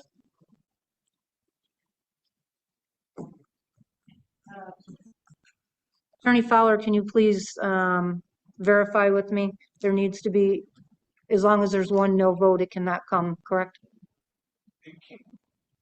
Sorry. You'll have to forgive me. It can come off the table. It's a majority vote. You need 2 to put it back on the table, but you would need, if it went on the table a second time, you would need a majority vote. Verify. So the motion is carried. Resolution is moved to the table. We have resolution 2026-490, sponsored by Councilmember Lewis, seconded by Supervisor Noah. The town board recognizes the importance of providing residents with the meaningful opportunities to engage with the Cheektowaga Police Department on matters affecting public safety, crime prevention, neighborhood quality of life, and community well-being. The town board finds that establishing a community advisory council will create a structured forum for constructive dialogue, civic engagement, and collaboration between the Cheektowaga Police Department and residents of the town. The Community Advisory Council shall serve solely in an advisory capacity. This resolution shall take effect immediately upon its adoption, provide, however, that no members other than the chair and co-chair shall be appointed, and the Community Advisory Council shall not convene, conduct business, or otherwise begin operations until the town board has adopted the governing bylaws through a separate companion resolution. On the question, we had some discussion on this prior. Would the sponsor like to speak to it before I speak on it? Okay. In my review of this prior to the last meeting, I had an opportunity to speak with the president of the PBA, the president of the Captains and Lieutenants Association about the implications of this. And I had a very narrow question was about this and the impact this could have on their CBAs. And the guidance I got in speaking with them essentially was that the resolution itself does not conflict with the CBA, but that is, if this is to pass and we're to implement the Police Department Community Advisory Council, that we should essentially keep them close and have discussions about how that board will work and the ideas that are coming forward with it. You know, we've seen in other communities that do police advisory boards or things that are similar to this, that the question of discipline often comes up, that can these boards do investigation? Do they have disciplinary powers? And it's one of the reasons that they're often not successful. And what I'm seeing in this so far is that this is not going down that route. And I think for that reason, there's a strong foundation for it. And as we lay out what this board is and what it does, we just need to make sure that all the stakeholders are at the table. And knowing that at the word go, what we're doing here is conforming with the CBA and not causing an issue there. This is an opportunity to create a board that's collaborative in nature. You know, We got a lot of great folks that work for this town all across all of our departments, and the board at times does things that makes these folks think that we don't have any faith in them. And I don't want to do anything up here that does that. None of us want to do that. But I do think we're on a good start here to listen to community interest and bring folks in a collaborative way. So I want to thank you, Councilmember Lewis, for taking that approach on this. That's all I got. I just wanted to add, Councilmember Lewis and I did speak, and I did say no only because I wanted to have just a little bit more time. However, there's been some implication that this advisory council is going to have control over the police department, and that is not the case. We're not going to, that advisory board is not going to be changing policies, not going to be changing procedures. And if Tiffany, if you can just elaborate, because specifically it is stated here on the bottom here that this advisory council shall serve solely in an advisory capacity and shall not possess investigative, disciplinary, operational, or policy-making authority over the police department or its personnel. And certainly you can elaborate a little bit more. Yeah, so first of all, I just want to say thank you for just acknowledging what this is and what this isn't. I'm actually proud to bring this resolution back to the table. The purpose of the Cheektowaga Police Department Community Advisory Council is really straightforward. It is to create a consistent and constructive forum where residents and the police department can communicate, we can build relationships and work together around public safety and neighborhood concerns. The council is advisory. It will not investigate complaints, discipline officers, direct police department operations, or replace any existing legal or administrative processes. Its role is to promote communication, civic engagement, transparency, and public trust. The resolution also creates appropriate safeguards, meaning that the chief of police, our town attorney, and the sponsors will also jointly prepare proposed bylaws, and the council will not begin operations until those bylaws return to the town board for review and adoption. So this is not to say, okay, this is not to say that we're going to have oversight over the police department. The police department is there for a reason. It's there for them to do their jobs. This is to provide an open opportunity for us to maintain trust throughout our community and make sure that the residents' voices are heard. That's literally what it is. It's nothing more and it's nothing less. Councilman Pulaski? The way this is written right now, I'm in support of. If anything were to change on this for more, I'd be a no on it. The key is advisory committee. I mean, can't stress that enough. I'm happy to see the civic engagement. We can never have too much of that, but they got to know what their powers are and aren't. And I think it's been pretty spelled out here between everybody, and we're on the same page for it. Because if anything more is added to this, I'm a no. I appreciate, the intent behind this, and I think it's really good to continue that civic engagement amongst the community and our police department. My only fear is this is opening a door for bylaws to be added. Say you're not here in 3 years, 4 years, I'm not here, supervisor's not here. And at that time, that board, whatever direction is, this is an open door for them to be able to change bylaws and make it more restrictive. That's my concern, and I could be wrong, but. I got a riff on that. We'll be here in 3 years. Period. Yeah. But the term limits or something? You've been here like 6 We'll term limit each other out, just endless debate, right? But I mean, that's a fair point. It's like what we're starting here, what does it become in 3 years? What does it become in 5 years? And the idea of oversight, the town board, Who oversees us? The voters, the citizens, all of us.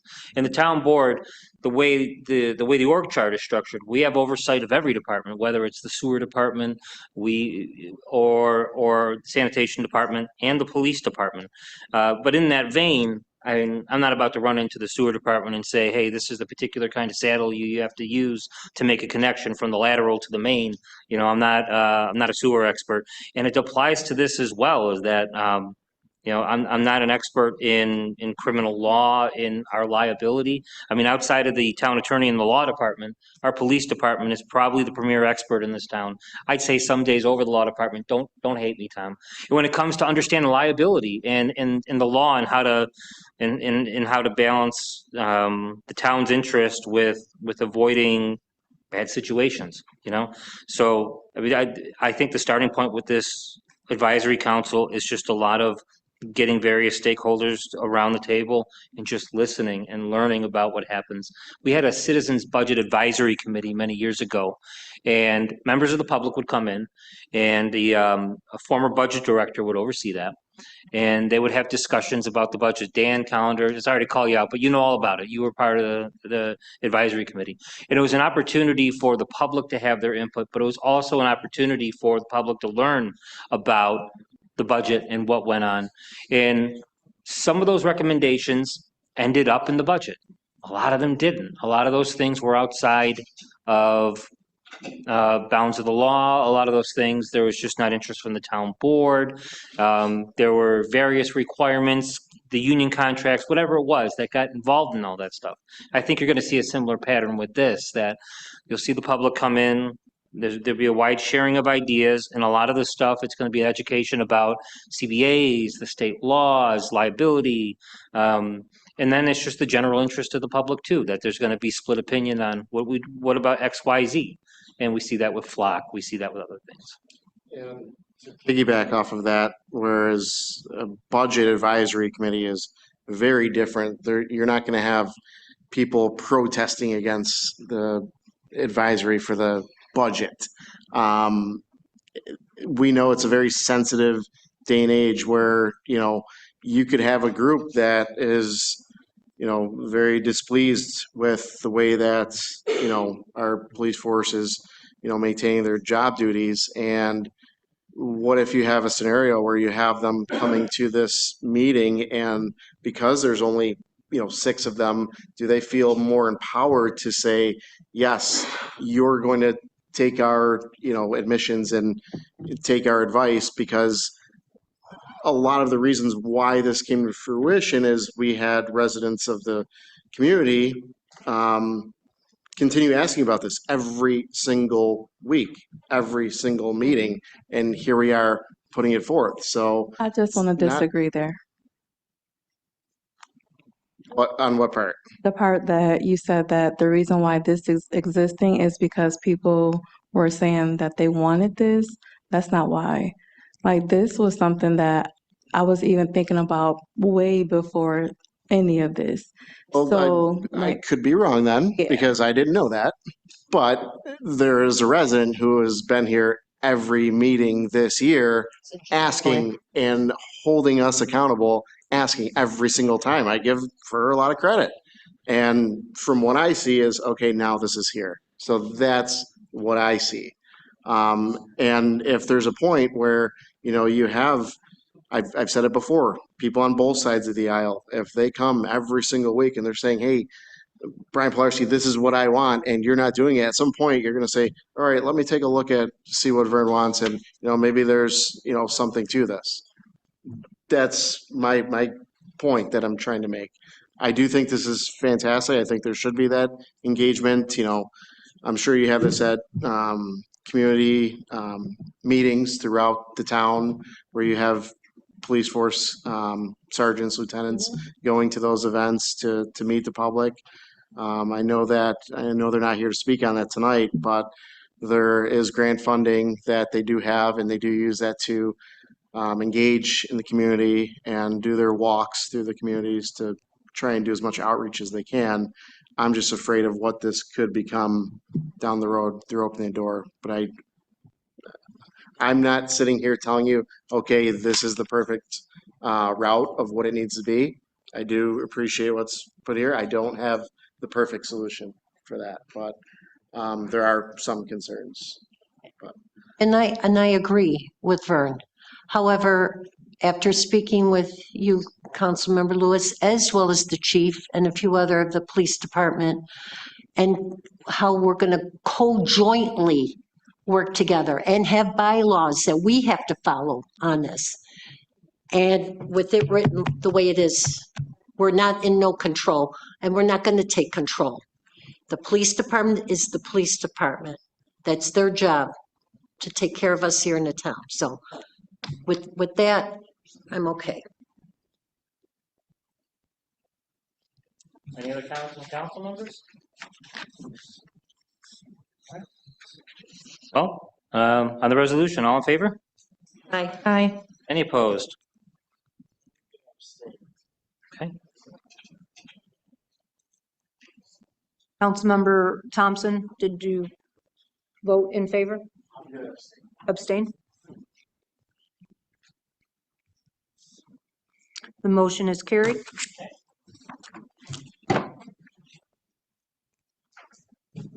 On to our consent agenda. I need a motion and a second to approve all items on the consent agenda, including the meeting minutes of July 14th, 2026, and including resolutions 2026-492 through 517. We will recognize the 5 resolutions that were removed and will be taken as separate action items. That is 495, 496, 502, 503, and 509. To approve the rest of the items, I need a roll call vote. Councilmember Bukowski? Yes. Councilmember Elderkin? Yes. Councilmember Lewis? Yes. Councilmember Pilarski? Yes. Councilmember Thompson? Yes. Supervisor Noack? I'm a yes. Consent agenda items are, you know what? I don't think I got a motion in a second. I apologize. Can I have a motion? I'll make the motion. I'll second. Roll call vote approved all items on the consent agenda. We're moving on to our separate resolution items. We're starting with Resolution 2026-495, sponsored by Councilmember Bukowski, seconded by Supervisor Noack. Jared Lusk of Nixon Peabody LLC, on behalf of the developer Verizon Wireless, has filed submittals for review under Local Project 2026-2192 for the utility pole with the town right-of-way directly adjacent to 213th Walden Avenue, Cheektowaga, New York, SBL 10204-1-17.1. Under Project 2026-2192, the applicant proposes a new utility pole for a small micro-cell facility within a town right-of-way. As the approving local body, the Town Board of Cheektowaga, New York grants a special use permit for the area defined in the legal description listed under 213 Walden Avenue. On the question, Attorney Fowler. Thank you, if I may. I have provided all of you on the dais, as well as the clerk, just written a proposal for revision that I would ask after I get done explaining it, if I could have a mover in a second. This is in the right of way, and technically speaking, there's no legal description for it. It is very close to and adjacent to that address on Walden, and my proposed revision would be it resolved that as the approving body, the Town Board of Cheektowaga, New York grants a special use permit for an area defined in the municipal right-of-way, more particularly defined below, for the project number listed to be at or near 2013 Walden Avenue, Cheektowaga, New York, 14225 with the given SBL. Under legal description on the second page, there is no legal description for this right-of-way. Approximate latitude and longitude coordinates for the location of this improvement in the town right-of-way is under latitude 42.907344 degrees north and under longitude negative 78.762131 degrees west. That gets us away from having to provide a legal description for where this 1 foot diameter pole is going to be placed into the ground. And the closest we could get is the Latin walk. So I just wanted to ask if anybody would support that and second it. Sure, I'll make a motion to amend the resolution and include Attorney Fowler's recommended language. Is there a I'll second? second it. Second from Councilmember Pikowski. All in favor? Aye. Opposed? Motion is carried for the amendment. We are going to vote on the resolution as amended, 2026-495. All in favor? Aye. Opposed? Motion is carried as amended. We're moving on to Resolution 2026-496, sponsored by Councilmember Pilarski, seconded by Supervisor Noack. There exists an agreement between the Town of Chickawaga and University District Community Development Association for the acquisition, construction, and resale of 29 Martin Road. Contract start was delayed and the schedule of performance must be amended. The Director of Community Development has recommended that schedule of performance be amended. The supervisor being and hereby is authorized and directed to execute an amended agreement with University District Community Development Association of Buffalo, New York for the property at 29 Martin Road, subject to review and approval by the town attorney. Right, on the question, this was a resolution that I discussed with Councilmember Thompson prior to the meeting. He and I spoke right before the public hearings that his questions were addressed on it, but I do think we should wait for him to return before we take a roll call vote or an up and down vote on the item. Basically, this resolution here has come up to extend an agreement that was done in 2024, back on October 8th, I believe it was, of 2024. The town board passed a resolution to allow work on 29 Martin Road through Office of Community Development and funding there to go forward. Because of the contract start was delayed, as it says in the second whereas, and the schedule of performance must be amended. Basically what we're doing here is extending the agreement so that way we could still get the work done and have the proper paperwork in place.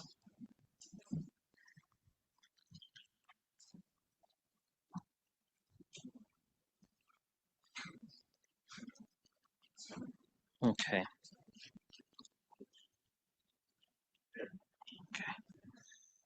So with that, is there any other comment from council members on the resolution regarding 29 Martin? Okay. Seeing none, hearing none, all in favor? Aye. Any opposed? Carries. Resolution 2026-502, sponsored by Councilmember Lewis, seconded by Councilmember Elderkin. There is a need for repairs to the electrical harness replacement for the Bobcat for the maintenance, safety, and upkeep of the Facilities Department Parks Division. The Bobcat of Buffalo resolved, Bobcat of Buffalo, repair the electrical harness replacement for the Bobcat. Funds of $6,340.74 to be taken out of account number 17110-4451. Right, on the question, this here, after a conversation with Councilmember Lewis, with this item and the next, we just need a very minor change in language. The second whereas, it says that Bobcat of Buffalo is the sole proprietor. We're looking to do sole source provider. So I would like to amend the resolution to strike the word proprietor and replace it with source provider. So it'll read, is the sole source provider. So I'll offer the amendment. Is there a second? I'll second. Second from Councilmember Bukowski. All in favor? Aye. Aye. Any opposed? The amendment carries. Are there any other amendments? Yes. I'd like to make a motion, the final resolve that Bobcat of Buffalo shall repair the electrical harness replacement for the Bobcat in an amount not to exceed $6,340.74 to be taken out of account number, remaining the same. Second to that amendment? Second. All in favor of the second amendment? Art, you said, Malik, Councilmember? Oh, sure. Yes. Bobcat of Buffalo shall, so we're adding shall, repair the electrical harness replacement for the Bobcat, and then we're adding in an amount not to exceed. Out funds of. Yes, removing funds of.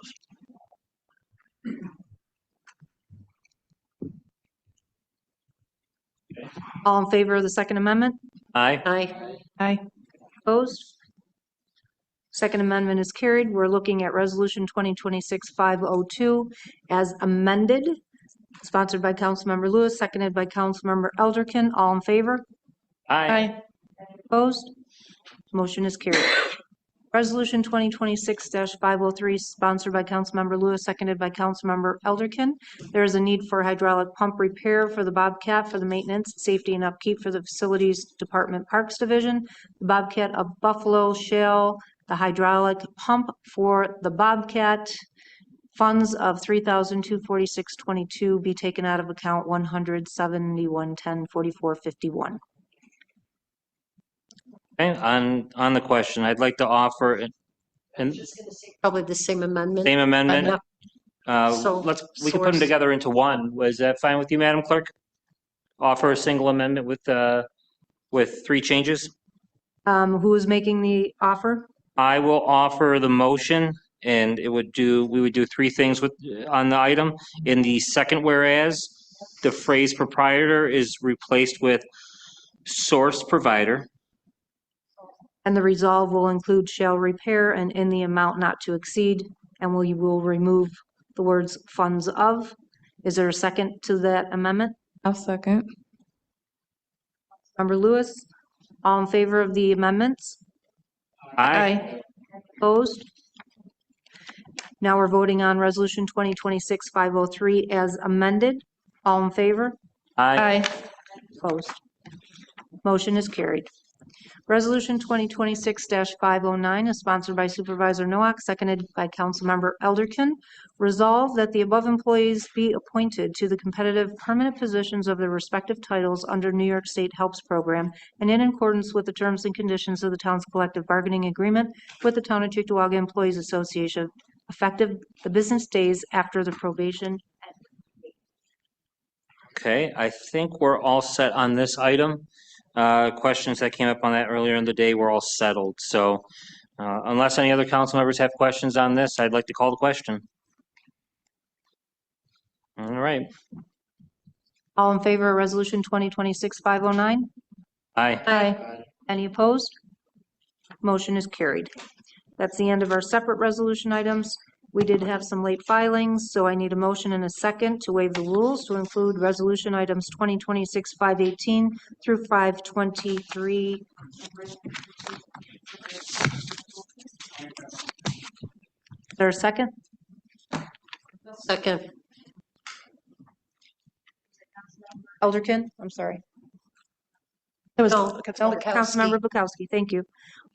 All in favor? Aye. Aye. We're moving to Resolution 2026-518, sponsored by Supervisor Nowak, seconded by Councilmember Pilarski. Sealed proposals will be received and considered by the Town Board of the Town of Cheektowaga on August 19th, 2026 at 11 a.m. Cheektowaga Town Hall for the furnishing and installation of trees along town highways. That will be bid number 2026-10. Right, on the question? All in favor? Aye. Opposed? Carries. Resolution 2026-519, sponsored by Supervisor Nowak, seconded by Councilmember Pilarski. Resolution 2026-195 was adopted unanimously to award the bid of equipment and operators for public works projects to CMH Company for their lowest responsible bid, meeting all requirements of the bid documents. On June 24th, 2026, the town became aware of a major pipe failure on a town-owned and maintained 48-inch corrugated metal storm sewer off of Innsbrook Drive. The pipe replacement work along Innsbrook Drive was not listed within the scope of work. The scope of work for bid 2026-7 equipment and operators for public works shall be amended to reflect the installation of 300 feet of new 48-inch diameter HDPE or high-density polyethylene storm pipe along Innsbrook Drive. Question? All in favor? Price point?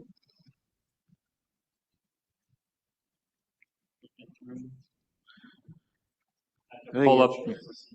Be the hourly wages that we agreed upon on that contract.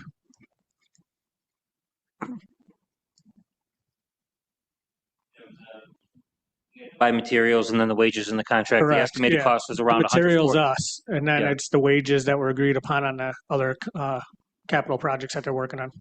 Total cost was around 140,000, if I remember correctly. Might have been less than that even.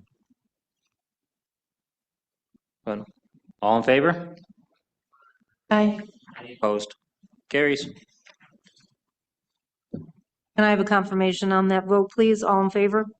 Aye. Any opposed? Motion is carried. Resolution 2026-520 is sponsored by Supervisor Nowak, seconded by Councilmember Pilarski. United States Army Corps of Engineers, in cooperation with Buffalo Niagara Waterkeepers in the town of Cheektowaga, has been actively engaged in an initiative for the aquatic ecosystem restoration of a segment of Skagit Creek within the town of Cheektowaga under Section 1135 of the Water Resource Development Act. Feasibility study prepared for Section 1135 project identifies restoration work within Cheektowaga Town Park, including construction of a two-stage channel and floodplain bench, riparian corridor restoration, invasive species management, native planting, aquatic habitat enhancement, site stabilization, and related work subject to final federal approval, design permitting, and agreements. The town owns or controls the municipal property upon which the proposed work would occur, supports the proposed restoration, and has been requested by the USACE to continue serving as the local non-federal sponsor during the design and construction phase of the Section 1135 project. Estimated cost of Section 1135 project is $6,701,000, consisting of an estimated federal share of $5,025,750 and an estimated local non-federal share of $1,675,250. An opportunity exists for the town to submit a 2026 Water Quality Improvement Project, or WQIP, application under the Fish and Wildlife Habitat Restoration and Enhancement Program, requesting funding via WQIP in an amount of $1,675,250, requiring local cost share match rounded to the nearest dollar of $418,813. For the total WQIP budget summary, $2,094,063. The town intends to pursue an amendment to the required USACE Section 1135 Project Partnership Agreement to determine whether WQIP grant funds will be incorporated into the project funding structure without requiring the town to initially provide the required local non-federal share through bonding or available reserve funds. Such amendment not be approved, should such amendment not be approved or otherwise determined to be permissible by USACE, the town acknowledges that financing all or a portion of the required local non-federal share through bonding, available town reserve funds, or a combination thereof may be necessary to implement the project, subject to future authorization by the town board. The town board authorizes to proceed with the proposed funding plan is contingent upon securing the anticipated WQIP funding, obtaining any required approvals from New York State DEC and the USACE, and complying with all applicable state and federal requirements, and that any authorization of bonding, use of town reserve funds, or any commitment of town funds necessary to implement the proposed funding plan shall require further authorization by the town board. Question. There is a lot here with this resolution, and we've had an opportunity to hear from the Army Corps. We've had a presentation here previously, and the central point of this has always been the financing and how that works out. The plan is proposed, takes a combination of federal and state dollars to eventually cover 100%. At a bare minimum, the town would have to essentially commit some funding to be reimbursed later on. And to do that on a cash basis would basically be to offer a zero interest loan to support this project, which is a different discussion all in of itself. To do anything besides that has the town going to bonding. And while I can't give you an exact dollar amount of what it's going to cost in loan interest on a $1.6 million bond, I don't think it's out of the question to say it's somewhere between $300,000 and $500,000, the real interest of that loan, which is a lot of money. If we were to do this by using cash reserves, I think that's something that can help us move this project along. If we were to get into the question of bonding for this, that's where I jump off. I can't commit the town to that. It's a lot of interest payment. And as I understand this, we can't use any of the federal money or the state money to cover the interest cost of the project. It's not applicable. So we would have to look at our cash reserves to see if we had enough to essentially front load the financing of the work. And as the WQIP is being reimbursed, the town would get its money back. And as I said, it would essentially be a zero interest loan. And if it's the town committing to a zero interest loan as part of making this happen, yeah, it does come with the alternative is to have that cash sitting, whether it's a New York class or the EPIC fund or a lower interest bearing account to earn some money. That would be the alternative to it. But if that's the nominal cost we pay, I'd be willing to do that much. We've got a bunch of resolves here. I'm looking at the 6th resolve. So it says, resolve that the town board's authorization to proceed with the proposed funding plan is contingent upon securing the anticipated WQIP funding, obtaining any required approvals from New York State DEC and USACE, and complying with all applicable state and federal requirements, and that any authorization of bonding, use of town reserve funds, or other commitment of any town funds necessary to implement and proposed future plan, to the proposed future plan shall require further authorization by the town board. It's that resolved that makes me comfortable on voting on this item tonight. Because if in the event that the funding comes through at both the state and the federal levels, the town board is required to take further action to fully execute on this project. And by passing this resolution tonight, we give these folks a fighting chance to secure state funding and moving forward with working on the federal funding. So I'm in support of this item because of that 6th resolve that's here. Any other council members? I'll agree with you on that. If it wasn't for that 6th resolve, I'm a no on it. But we could always, and correct me if I'm wrong, town attorney, so we approve this, they could apply for the WQIP because they get our blessings and the supervisor signs off a letter of recommendation. They get an award, whatever dollar amount. We still have an option to say, hey, we don't want to do this project, correct? Because we still have to vote how to fund the rest of it. That's correct. And I'd just like to add, if you'll let me, the reason this is on tonight with as much we don't exactly know where it's going yet is because this is a long process, but the WQIP application date is this Friday. So this is just to keep us in the ballgame. This isn't committing the town to any expenditure. Thank you. And that's what I wanted to point out here, because like Supervisor said, if bonding's our option for it, I'm out. If we can't afford to front that 1.6 because we're too low on our reserves for an emergency, I'm out on this. So as this is, I'm all good. Any other council members? All right, I'd like to call the question. All in favor of resolution 2026-520? Aye. Aye. Opposed? Motion is carried.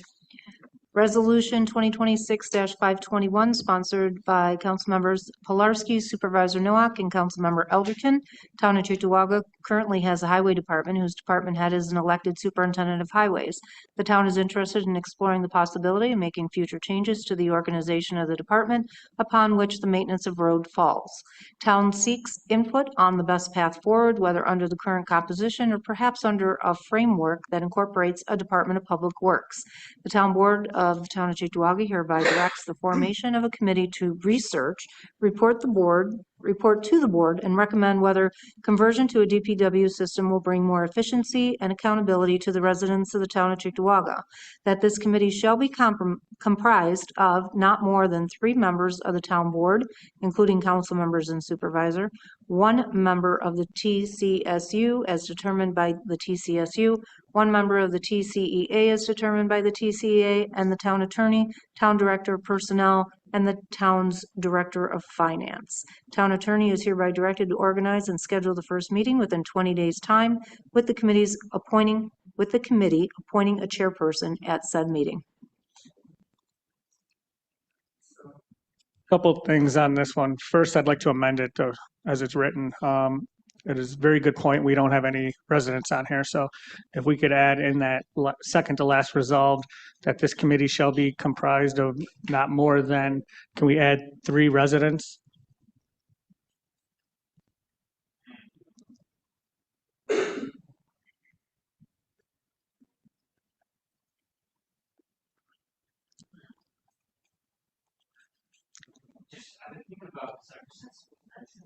And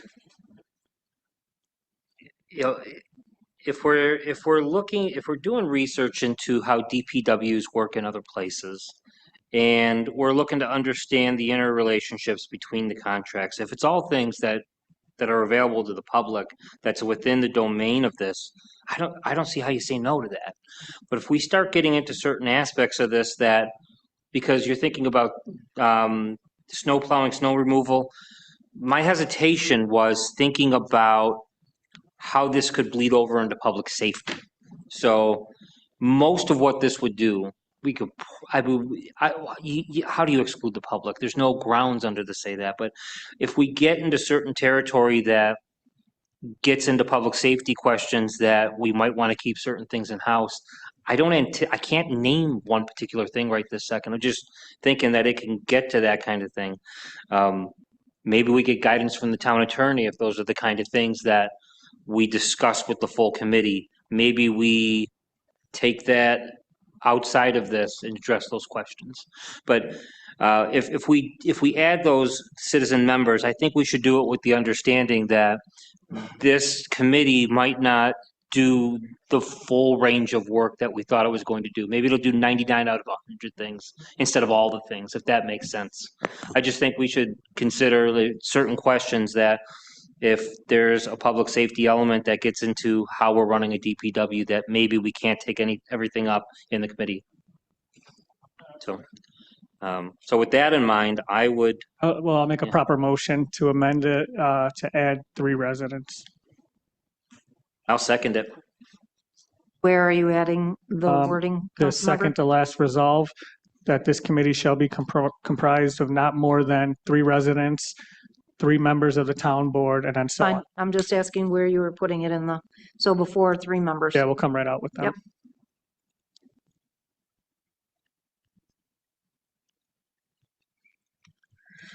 Councilmember Lewis also wants to add her name on this as a sponsor. Sponsor, all in favor of the amendment? Aye. Aye. Any opposed? We are looking at Resolution 2026-521 as amended. All in favor? Can I comment on it? So the reason for this is there's a couple things. Is one, to see if it's cost effective. Are we going to save money as a town? Second is, are we going to get a bigger bang for our buck with our labor and our employment? This is not something that is going to take effect immediately. It's going to take a while to grab the information, but it also has to go out to the voters. So it's going to go on, if approved, if we say, hey, there's cost savings and labor savings and it makes sense for the town, it goes to the residents, and that would be next November. After that, we have to wait, because next November, a new highway superintendent is elected. So you just can't oust somebody out of that position.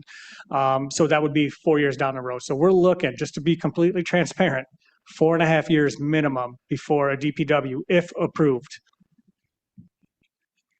To add to that, this is something I talked with residents about when I was running for this office, and there was interest in it. There were some folks that weren't interested. There were obviously questions that came up when I was having conversations with people in door-to-door campaigning or community events or wherever we were discussing this. And for something like this, it's intricate, complex, the devil's in the details.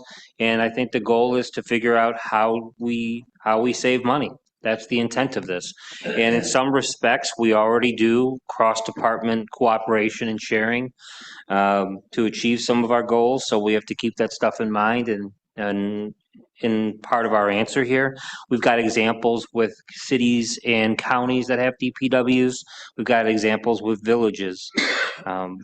There's over 900 towns in New York State. I think the starting point is to look at other towns that might have a DPW type model. If you look at other towns, the relationship between sanitation and the highway department, for example, is different there than it is here. So there's a lot to learn. There's a lot to look into about the things that we can do. But the idea to have our parks department, our highway, our sanitation, all working together under one centralized umbrella, maybe even working in our central garage, possibly our sewer department. There's a lot of questions to ask the further you extend this out. But we've got an opportunity to do something here that can really set us up well for the long term. And it is, like Councilman Pilarski said, it's something that we're several years down the road. I think we have a lot to learn. And is, simply to put something on the ballot for an up or down vote isn't the best solution to this issue. Like when we do something like term limits, that's fairly straightforward. This is, this requires a lot of research. So that's all I got. Question. So this has to go to a referendum no matter what. Is that correct? So what discussions that may or may not be had with this committee, what do they matter? If what we come up with, say we say, okay, we want to have this DPW and it goes to a vote and we say no, or the other way around. So in reality, the board could decide this very minute, saying, hey, we're going to put a referendum out for a DPW for the voters to vote on with zero facts, zero knowledge. But this will create where we're pulling the data, facts, and looking at it to see, is this feasible for this town? Does it conflict with our CBA agreements? Will we save money? Will we have shared resources, stuff like that? At the end of the day, we may gather all that and say, hey, it's not going to work for us. No different than we looked at the assessors. At one point, we looked, hey, given the county our assessor's office there, and that's going to cost us more money. So it didn't even come up after that once we realized it's going to cost us more. So this may or may not do the same thing. We don't know. This is really just getting boots on the ground, try to gather as much information as possible. We don't have to do it really fast or anything because we have a year out before it goes on a ballot if the town board decides to put it on. It may not. May I? Next meeting, I'm going to ask for someone to sponsor and second a resolution to extend that 20 days time. I'm not exactly sure how I'm going to advertise, collect names, get them in for interviews with any number of you that want to be involved. Then I don't know what the criteria are to pick the 3 people, and then we got to get them scheduled. So I think that's going to take longer than just a little under 3 weeks. I'm just letting you know it's coming. And now, just sorry, piggyback. So if this is something that is, going to take some time, where's the rush to put this on waivers for today? Like, why are we rushing to do that? Sorry, what was that question again? Something that is going to take some research and, time to make sure it's done properly.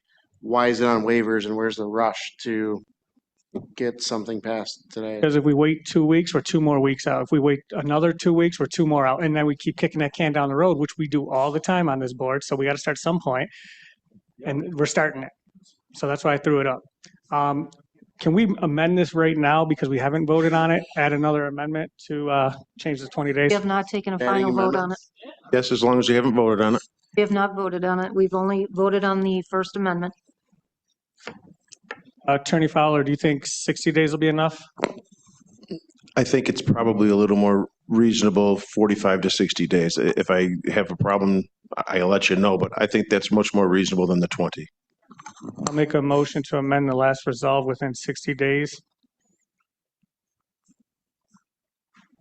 Second on the amendment? I'll second.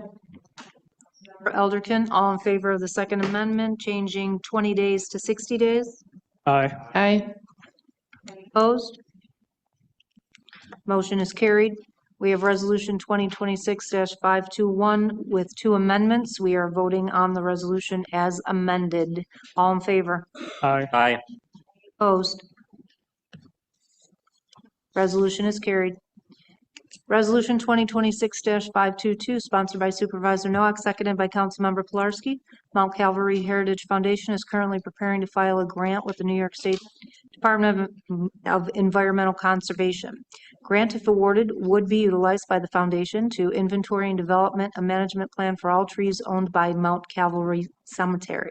Establishing a tree inventory would be the first step to guide a long-term forest management plan meant to increase communal environmental benefits, track health, plant health, and establish an appropriate maintenance schedule.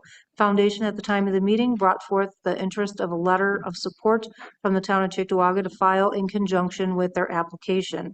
This initiative aligns both with the vision of the 2021 Cheektowaga Comprehensive Plan and the executive summary of the 2017 Cheektowaga Urban Forestry Management Plan. This resolution directs and authorizes the town supervisor to issue a signed letter of support directed towards the Mount Calvary Heritage Foundation on behalf of the Cheektowaga Town Board. Right. On the question, we had the opportunity to hear directly from Margaret and Megan tonight and their presentation. We know there's no commitment to town funds. And essentially the resolve says, I'm going to send a support letter upon approval of the town board here. So any other questions from council members on this? Okay. All in favor? No, I'm sorry. Yeah, I was just going to call the question. All in favor of resolution 2026-522? Aye. Aye. Opposed? Motion is carried. Resolution 2026-523, sponsored by Councilmember Lewis and Councilmember Thompson. Town Board hereby approves the aforementioned application of Surid Mung on behalf of Western New York Auto Show for said auto meet car show to be held at the Walden Galleria Mall parking garage on Saturday, August 1st, 2026, from 2 to 8 p.m. All in favor? Aye. Aye. Opposed? Motion is carried. That's the end of our resolution items tonight. Communications include department communications, the meeting minutes of the planning board for July 9th, and we received under general communications 2 notices of claim. Next up is a public comment period. This is an opportunity for residents to comment on matters involving the town of Cheektowaga. Each speaker may speak only once, and each speaker shall be limited to a maximum of 3 minutes speaking time.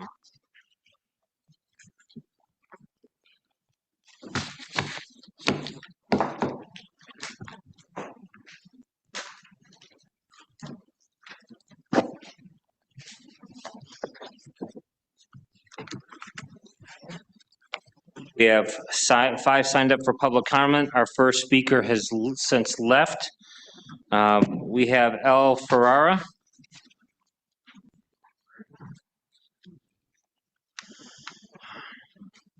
Good evening, sir. How are you? I'm doing okay. I recognize the name after I read it. Excellent. Question, we have snow plowing that the business owners have been responsible for quite a long time, and if it's not done in a certain time, you're issued a ticket. And you can't always keep up on Union Road. It's tough. They come by about 3-4 times a day to plow sometimes, and it's all over the sidewalk. And I suggested what I've seen in other municipalities: create a job, get a Bobcat, let it go down the sidewalks on Union Road in the business area, and clean it up. Yeah. That's it. So sidewalk clearing program. Or Sidewalk clearing program, we never really had it. Kenmore has it. I know Sloan had it for a while. I don't know if they still do. But yeah, instead of trying to get us all out there with shovels and heart attacks and whatever, it'd be nice for a Bobcat to, like I say, create a job, come down there and do it. Yeah. I appreciate the idea. It's something we could take to our highway department and discuss amongst ourselves. I mean, just because it's a state road doesn't mean we can't get a creative fix to something. Exactly. If we can agree on it. So Thank you. I appreciate that. Yeah. Our next speaker is Mr. Gilbert.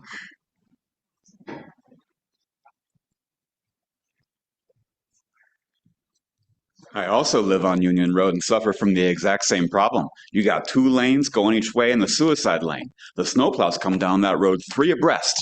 Middle lane, rightmost lane. And they kick the worst slush you can imagine up there. It's got all the rock salt left in from it. And then if you're not out there and you shovel it straight away, it refreezes. Having a Bobcat follow along snowplows just on the state routes was a great idea. They need them. Always somebody walking in the street. Exactly. My God. I can't imagine come up and down that street in a walker or a wheelchair. It's impossible during winter. Hey, you guys might want to put that 3 o'clock timer back up on there. I'm not trying to take more time. I'm not trying to cheat. Even with me doing my eyelash batting over here with the snow plows and things like that. The landlords all appear to have left. I think that they might have remained if you told them that there's going to be pizza tonight. It's not socialism. It's Johnny's. Oh, okay. Well, I'm still here at least. And I have a handout I'd like.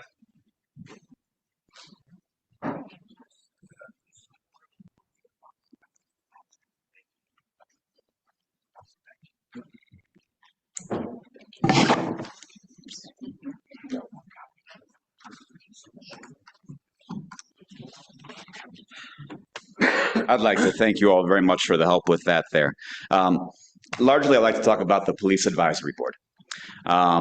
I've given you a handout with 18 cases of suspected flock stalking that have happened from 2024 until 2026. I want you to look at the Police Advisory Board resolution and ask yourself, if they're purely in some kind of advisory, non-disciplinary, non-operational, non-recommendation making, if they're just kind of in this capacity to be there, and if they can't go any further or else we'll lose Councilman Pilarski's vote, how could they address these issues if they come up in this town? The other question that I would have would be, say that we have data about the past 18 months or so, and say that that information shows us that, well, there's one officer that's made 4,117 queries of the flock system, which I understand is more than 10 times the amount made for the entire Lockport police force. Lockport's got a lot of crime, but this one officer here in Cheektowaga used the queries quite a bit. What if one officer used period, 2 period, 3 period, or 4 periods as their search reasons for searching the flock database? Got one officer in here that made 322 queries in that time. 261 of them were 1 period. 2 of them used 2 periods. I got one officer here that said crime was the reason that they were searching the flock database 357 times out of their 531 over 18 months. One officer here who keeps on typing in random letters, DD, DFD, DG, DGFD. This is what happens when you have a system that's a tool without accountability. These officers are typing in search reasons into Flock that suggests that they thought that no one would ever be looking at what comes out of that system. You don't need a police advisory board for this. We keep on getting the same 12 people that you mentioned, Vern, at the public hearings. But what we do is we take them into a jury box and we call them a petty jury. And we ask them to render a decision about whether what this town does conflicts with the Constitution or supports it. The United States and the New York State Constitution. I'll come back up here again sometime and talk about what the New York State Constitution expects of you all. Thank you. Our next speaker is Wally Carriero. Wake up, Wally. Wake up.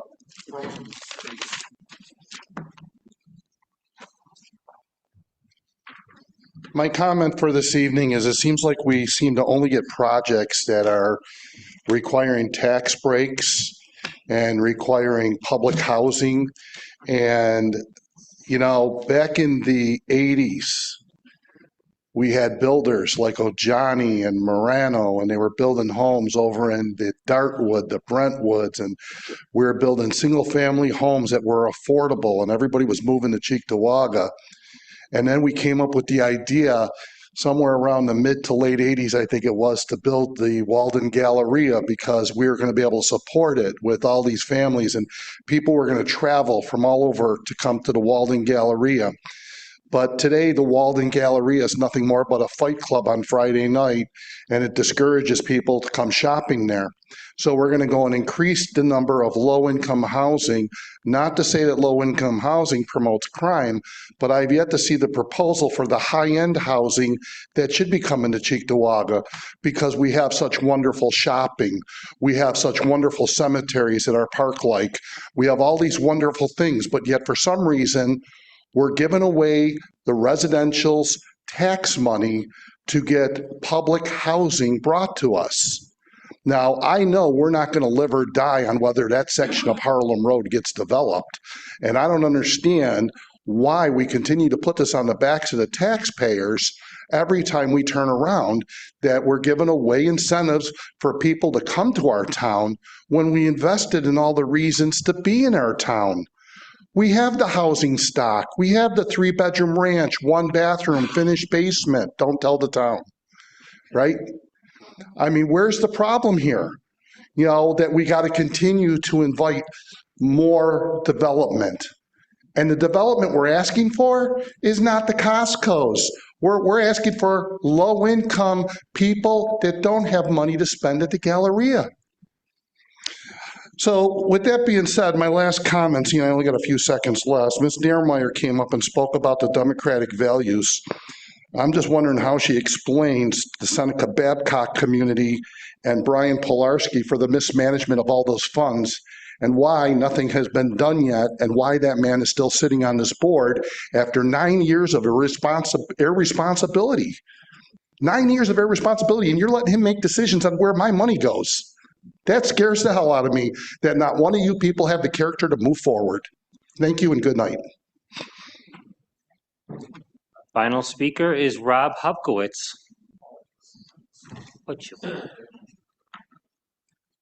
Our second from last. Oh, okay. Hi, everybody. One of the reasons I'm here today is I know we're knocking on August's door, but winter's coming and you've hemorrhaged out probably half of your qualified drivers and operators out of your highway department. What are your guys' plans for this winter? I mean, we just had another one today. Leave, seasoned guy, good in storms, reliable, makes the overtime.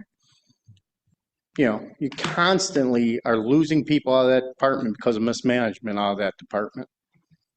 You know, guys aren't going to be coming in wanting to plow 2 or 3 districts, since you made the districts from 3 to 4 hours long to 5 to 6 hours long. So an employee knows if they come in, they're going to have to do 2 districts, which means they're going to be stuck there for 12 hours. And God forbid it keeps snowing. Now you're 18, 24, 36 hours long. Yeah, you're going to burn guys out. Rick's brought in a few laborers. They can't drive. Can't take a garbage man, just throw them in a plow truck. 3/4 of them will say no, beat feet.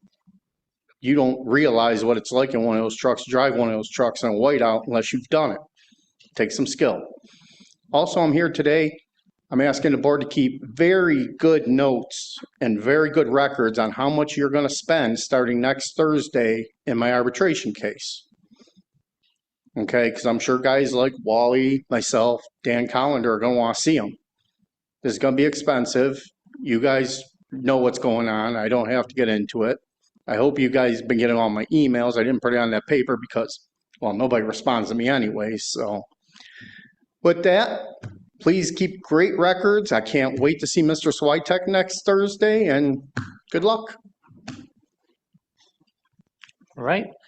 Our last speaker is Dan Collender.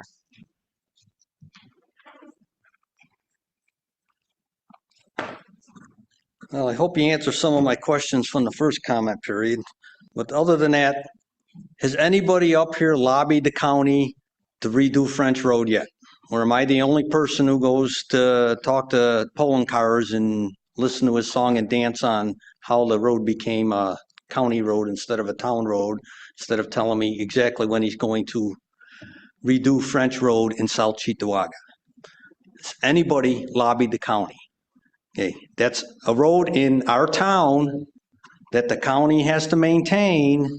I expect the elected officials to have the county officials put it on their radar, more than on their radar, to actually give us a date and time when they're going to start doing that road. It is pathetic. I drive down it often. I know a lot of people do. If you're going eastbound, you don't even want to be in the curb lane until you get past Towers. It's that bad. It's needs some attention. I'm sure the county's well aware of it. Drains back up, going down off of Union Road just before the first red light, the drain backs up there. So the county needs to send their sewer truck and clean out those drains. So we don't have a swimming pool there coming the rains again. Please. We voted you guys in. Go and lobby the county to fix the county roads in our town, especially French Road. Yeah, I know it's 5 lanes, it's gonna be expensive for them. Meanwhile, they're out doing little single lane cow paths out in the country. Thank you. That, we move on to elected officials' comments, starting with the supervisor. So I got a few things here. The responding to some resident comments and a couple other things I wanted to add in. Starting with the sanitation department issue, I think everyone on the board has seen the video relating to that matter. As much as I'm able to say publicly right now about where that is going is the incident's obviously under investigation, and I'm working with folks within our departments to take corrective action to prevent those issues in the future. Happy to talk with the board members about some of those details, but ever since that incident happened, we have been doing some work on that. AutoZone and Delta Sonic were brought up. Between the last meeting and this one, I did speak with Attorney Fowler for an update on AutoZone. He reached out. I don't know what you got on that, Tom, where exactly where we are with AutoZone. I know you were meeting the attorney the day that I had called about that one, but are we making any progress towards either rehab or demo? I believe so. The parties are still engaged. One of the parties is adamant that the attorney on the other side is not allowed to do the job that he's doing because he claims conflict. I don't see it. The judge doesn't seem to see it. Certainly the other side doesn't see it. We started the process through Craig McConaughey, our fire inspector, to begin movement towards demolition. And the current owner of the property, Ms. Volker, has expressed that she will tear it down herself before she'll let somebody else do it. And I am told that a 30-day notice went out the middle of this month, July, and gives them till roughly the 15th or so of August before those parties have to do anything. It's a lot cheaper for us and probably faster if she actually wants to do that and wants to do it on her own. But we're ready to move forward if we don't see any movement by, say, the second, third week of August. I appreciate that. And on the Delta Sonic, it's been a little while since I've gotten an update of exactly where that is. You want to speak on that one when you get a moment on comment? Yep. I appreciate you on that. George Urban from Dick to Union was brought up, and French Road. On George Urban, on the Depew side, one of the things that came up is it took a while to stripe the road because, and when you were driving that at night with the rain, that was an issue. My office did a little bit of work to get inquiry to put some pressure on getting that road striped. It was eventually done, but that's just striping the road. But that road and French Road, we've had issues at county in the last few years with the sales tax extenders and infrastructure projects kind of coming up around the state at the same time, and the amount of money that's in the county road projects budgets. When I was using social media to talk about what our highway department is doing on its road improvement project for 2026, the most common road that was mentioned in the comments wasn't even a town road. It was French Road. That road is in rough shape.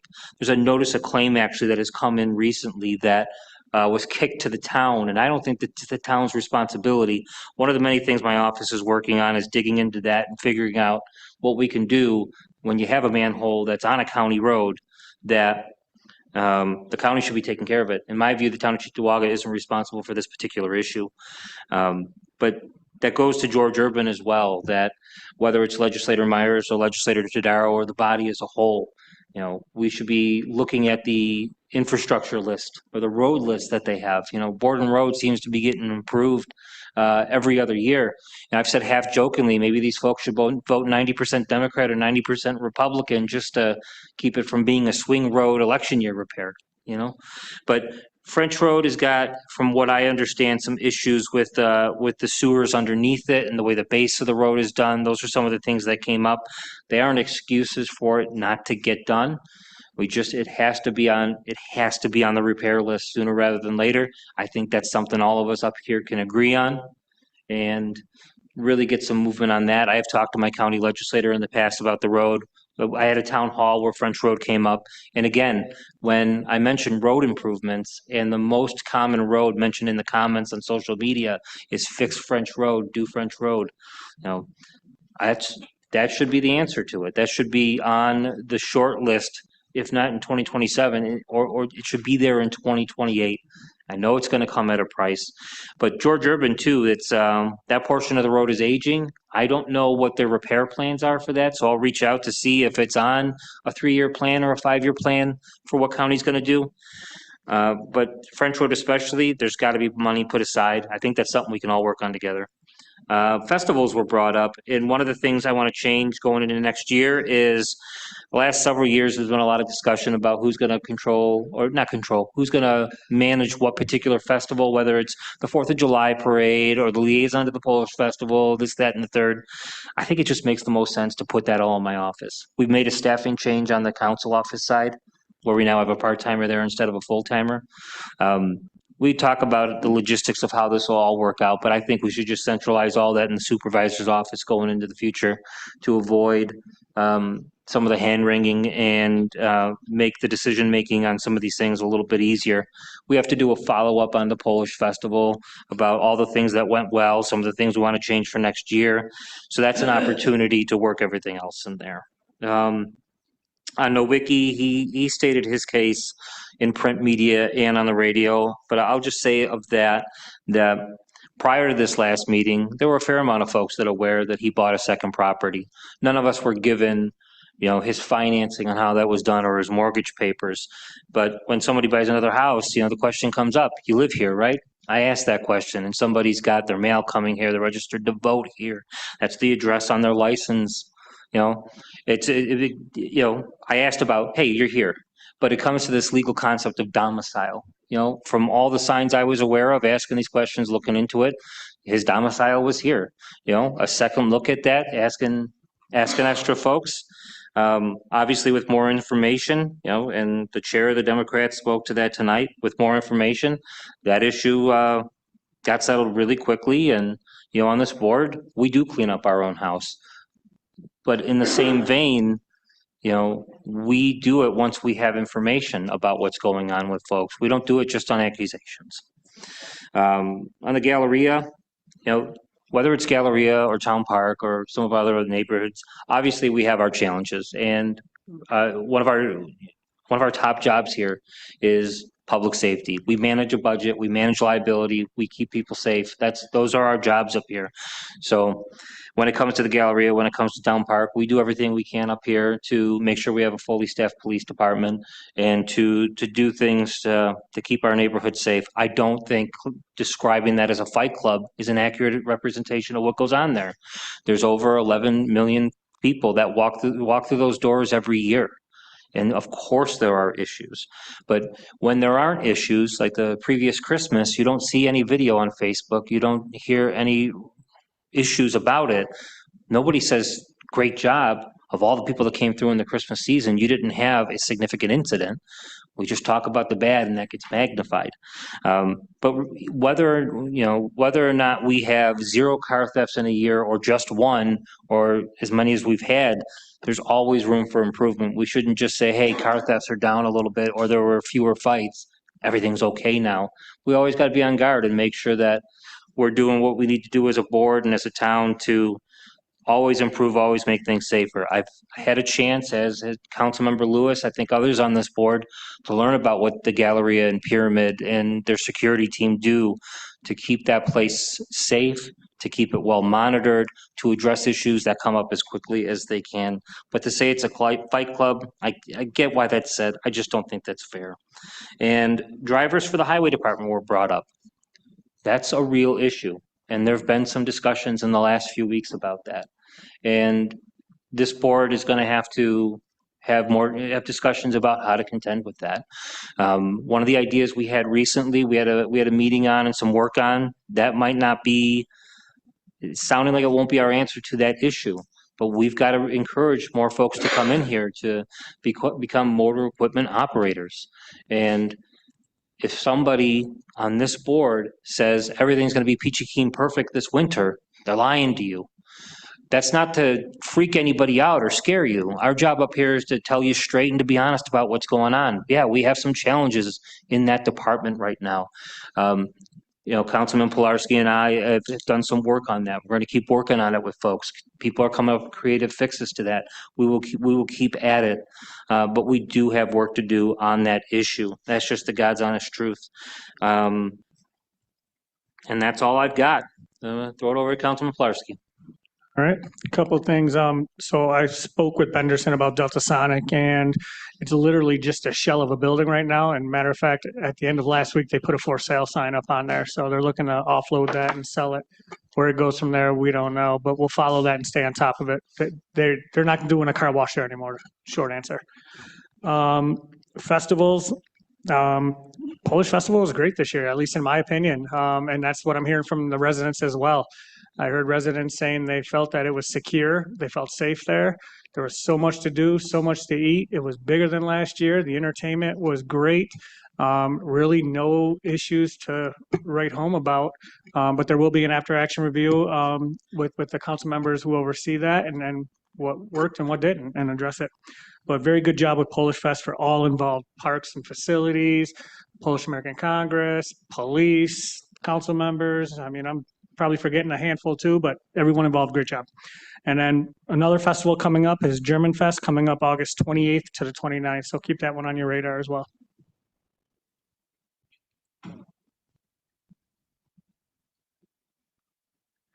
Well, I just want to say thank you to the police department, my town board colleagues, and everyone who offered feedback that helped strengthen this resolution tonight. It's a first step, and I am looking forward to working with my colleagues and also the residents to have more governance when it comes to voices in our community. Supervisor answered and said a lot of my comments, so I don't need to repeat those.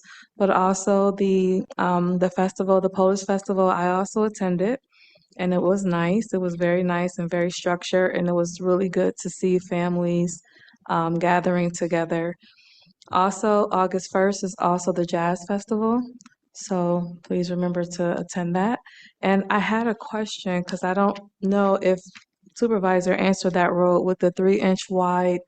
What road was that? It was George Urban from George Urban. Okay. All right. So I'm all set. Thank you.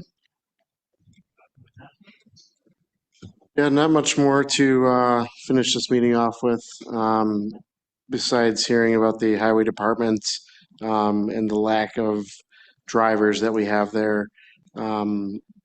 Last I heard from the highway superintendent that everything was going great. Everything was fine. Everybody was happy and morale was fantastic. I'm not sure if in your discussions, Supervisor and Councilmember Pilarski, that something has changed that you could speak to, but that's new information to me. I've publicly doubted that to him from what I've heard and seen, but you try and place a little faith in that if he continues to say how great everything is. And, no other liaisons spoke on that matter, but that's a real concern if we're going into winter and there's not a real plan, because obviously if there is an issue with management, that's not going to change. You can't fire somebody in that position.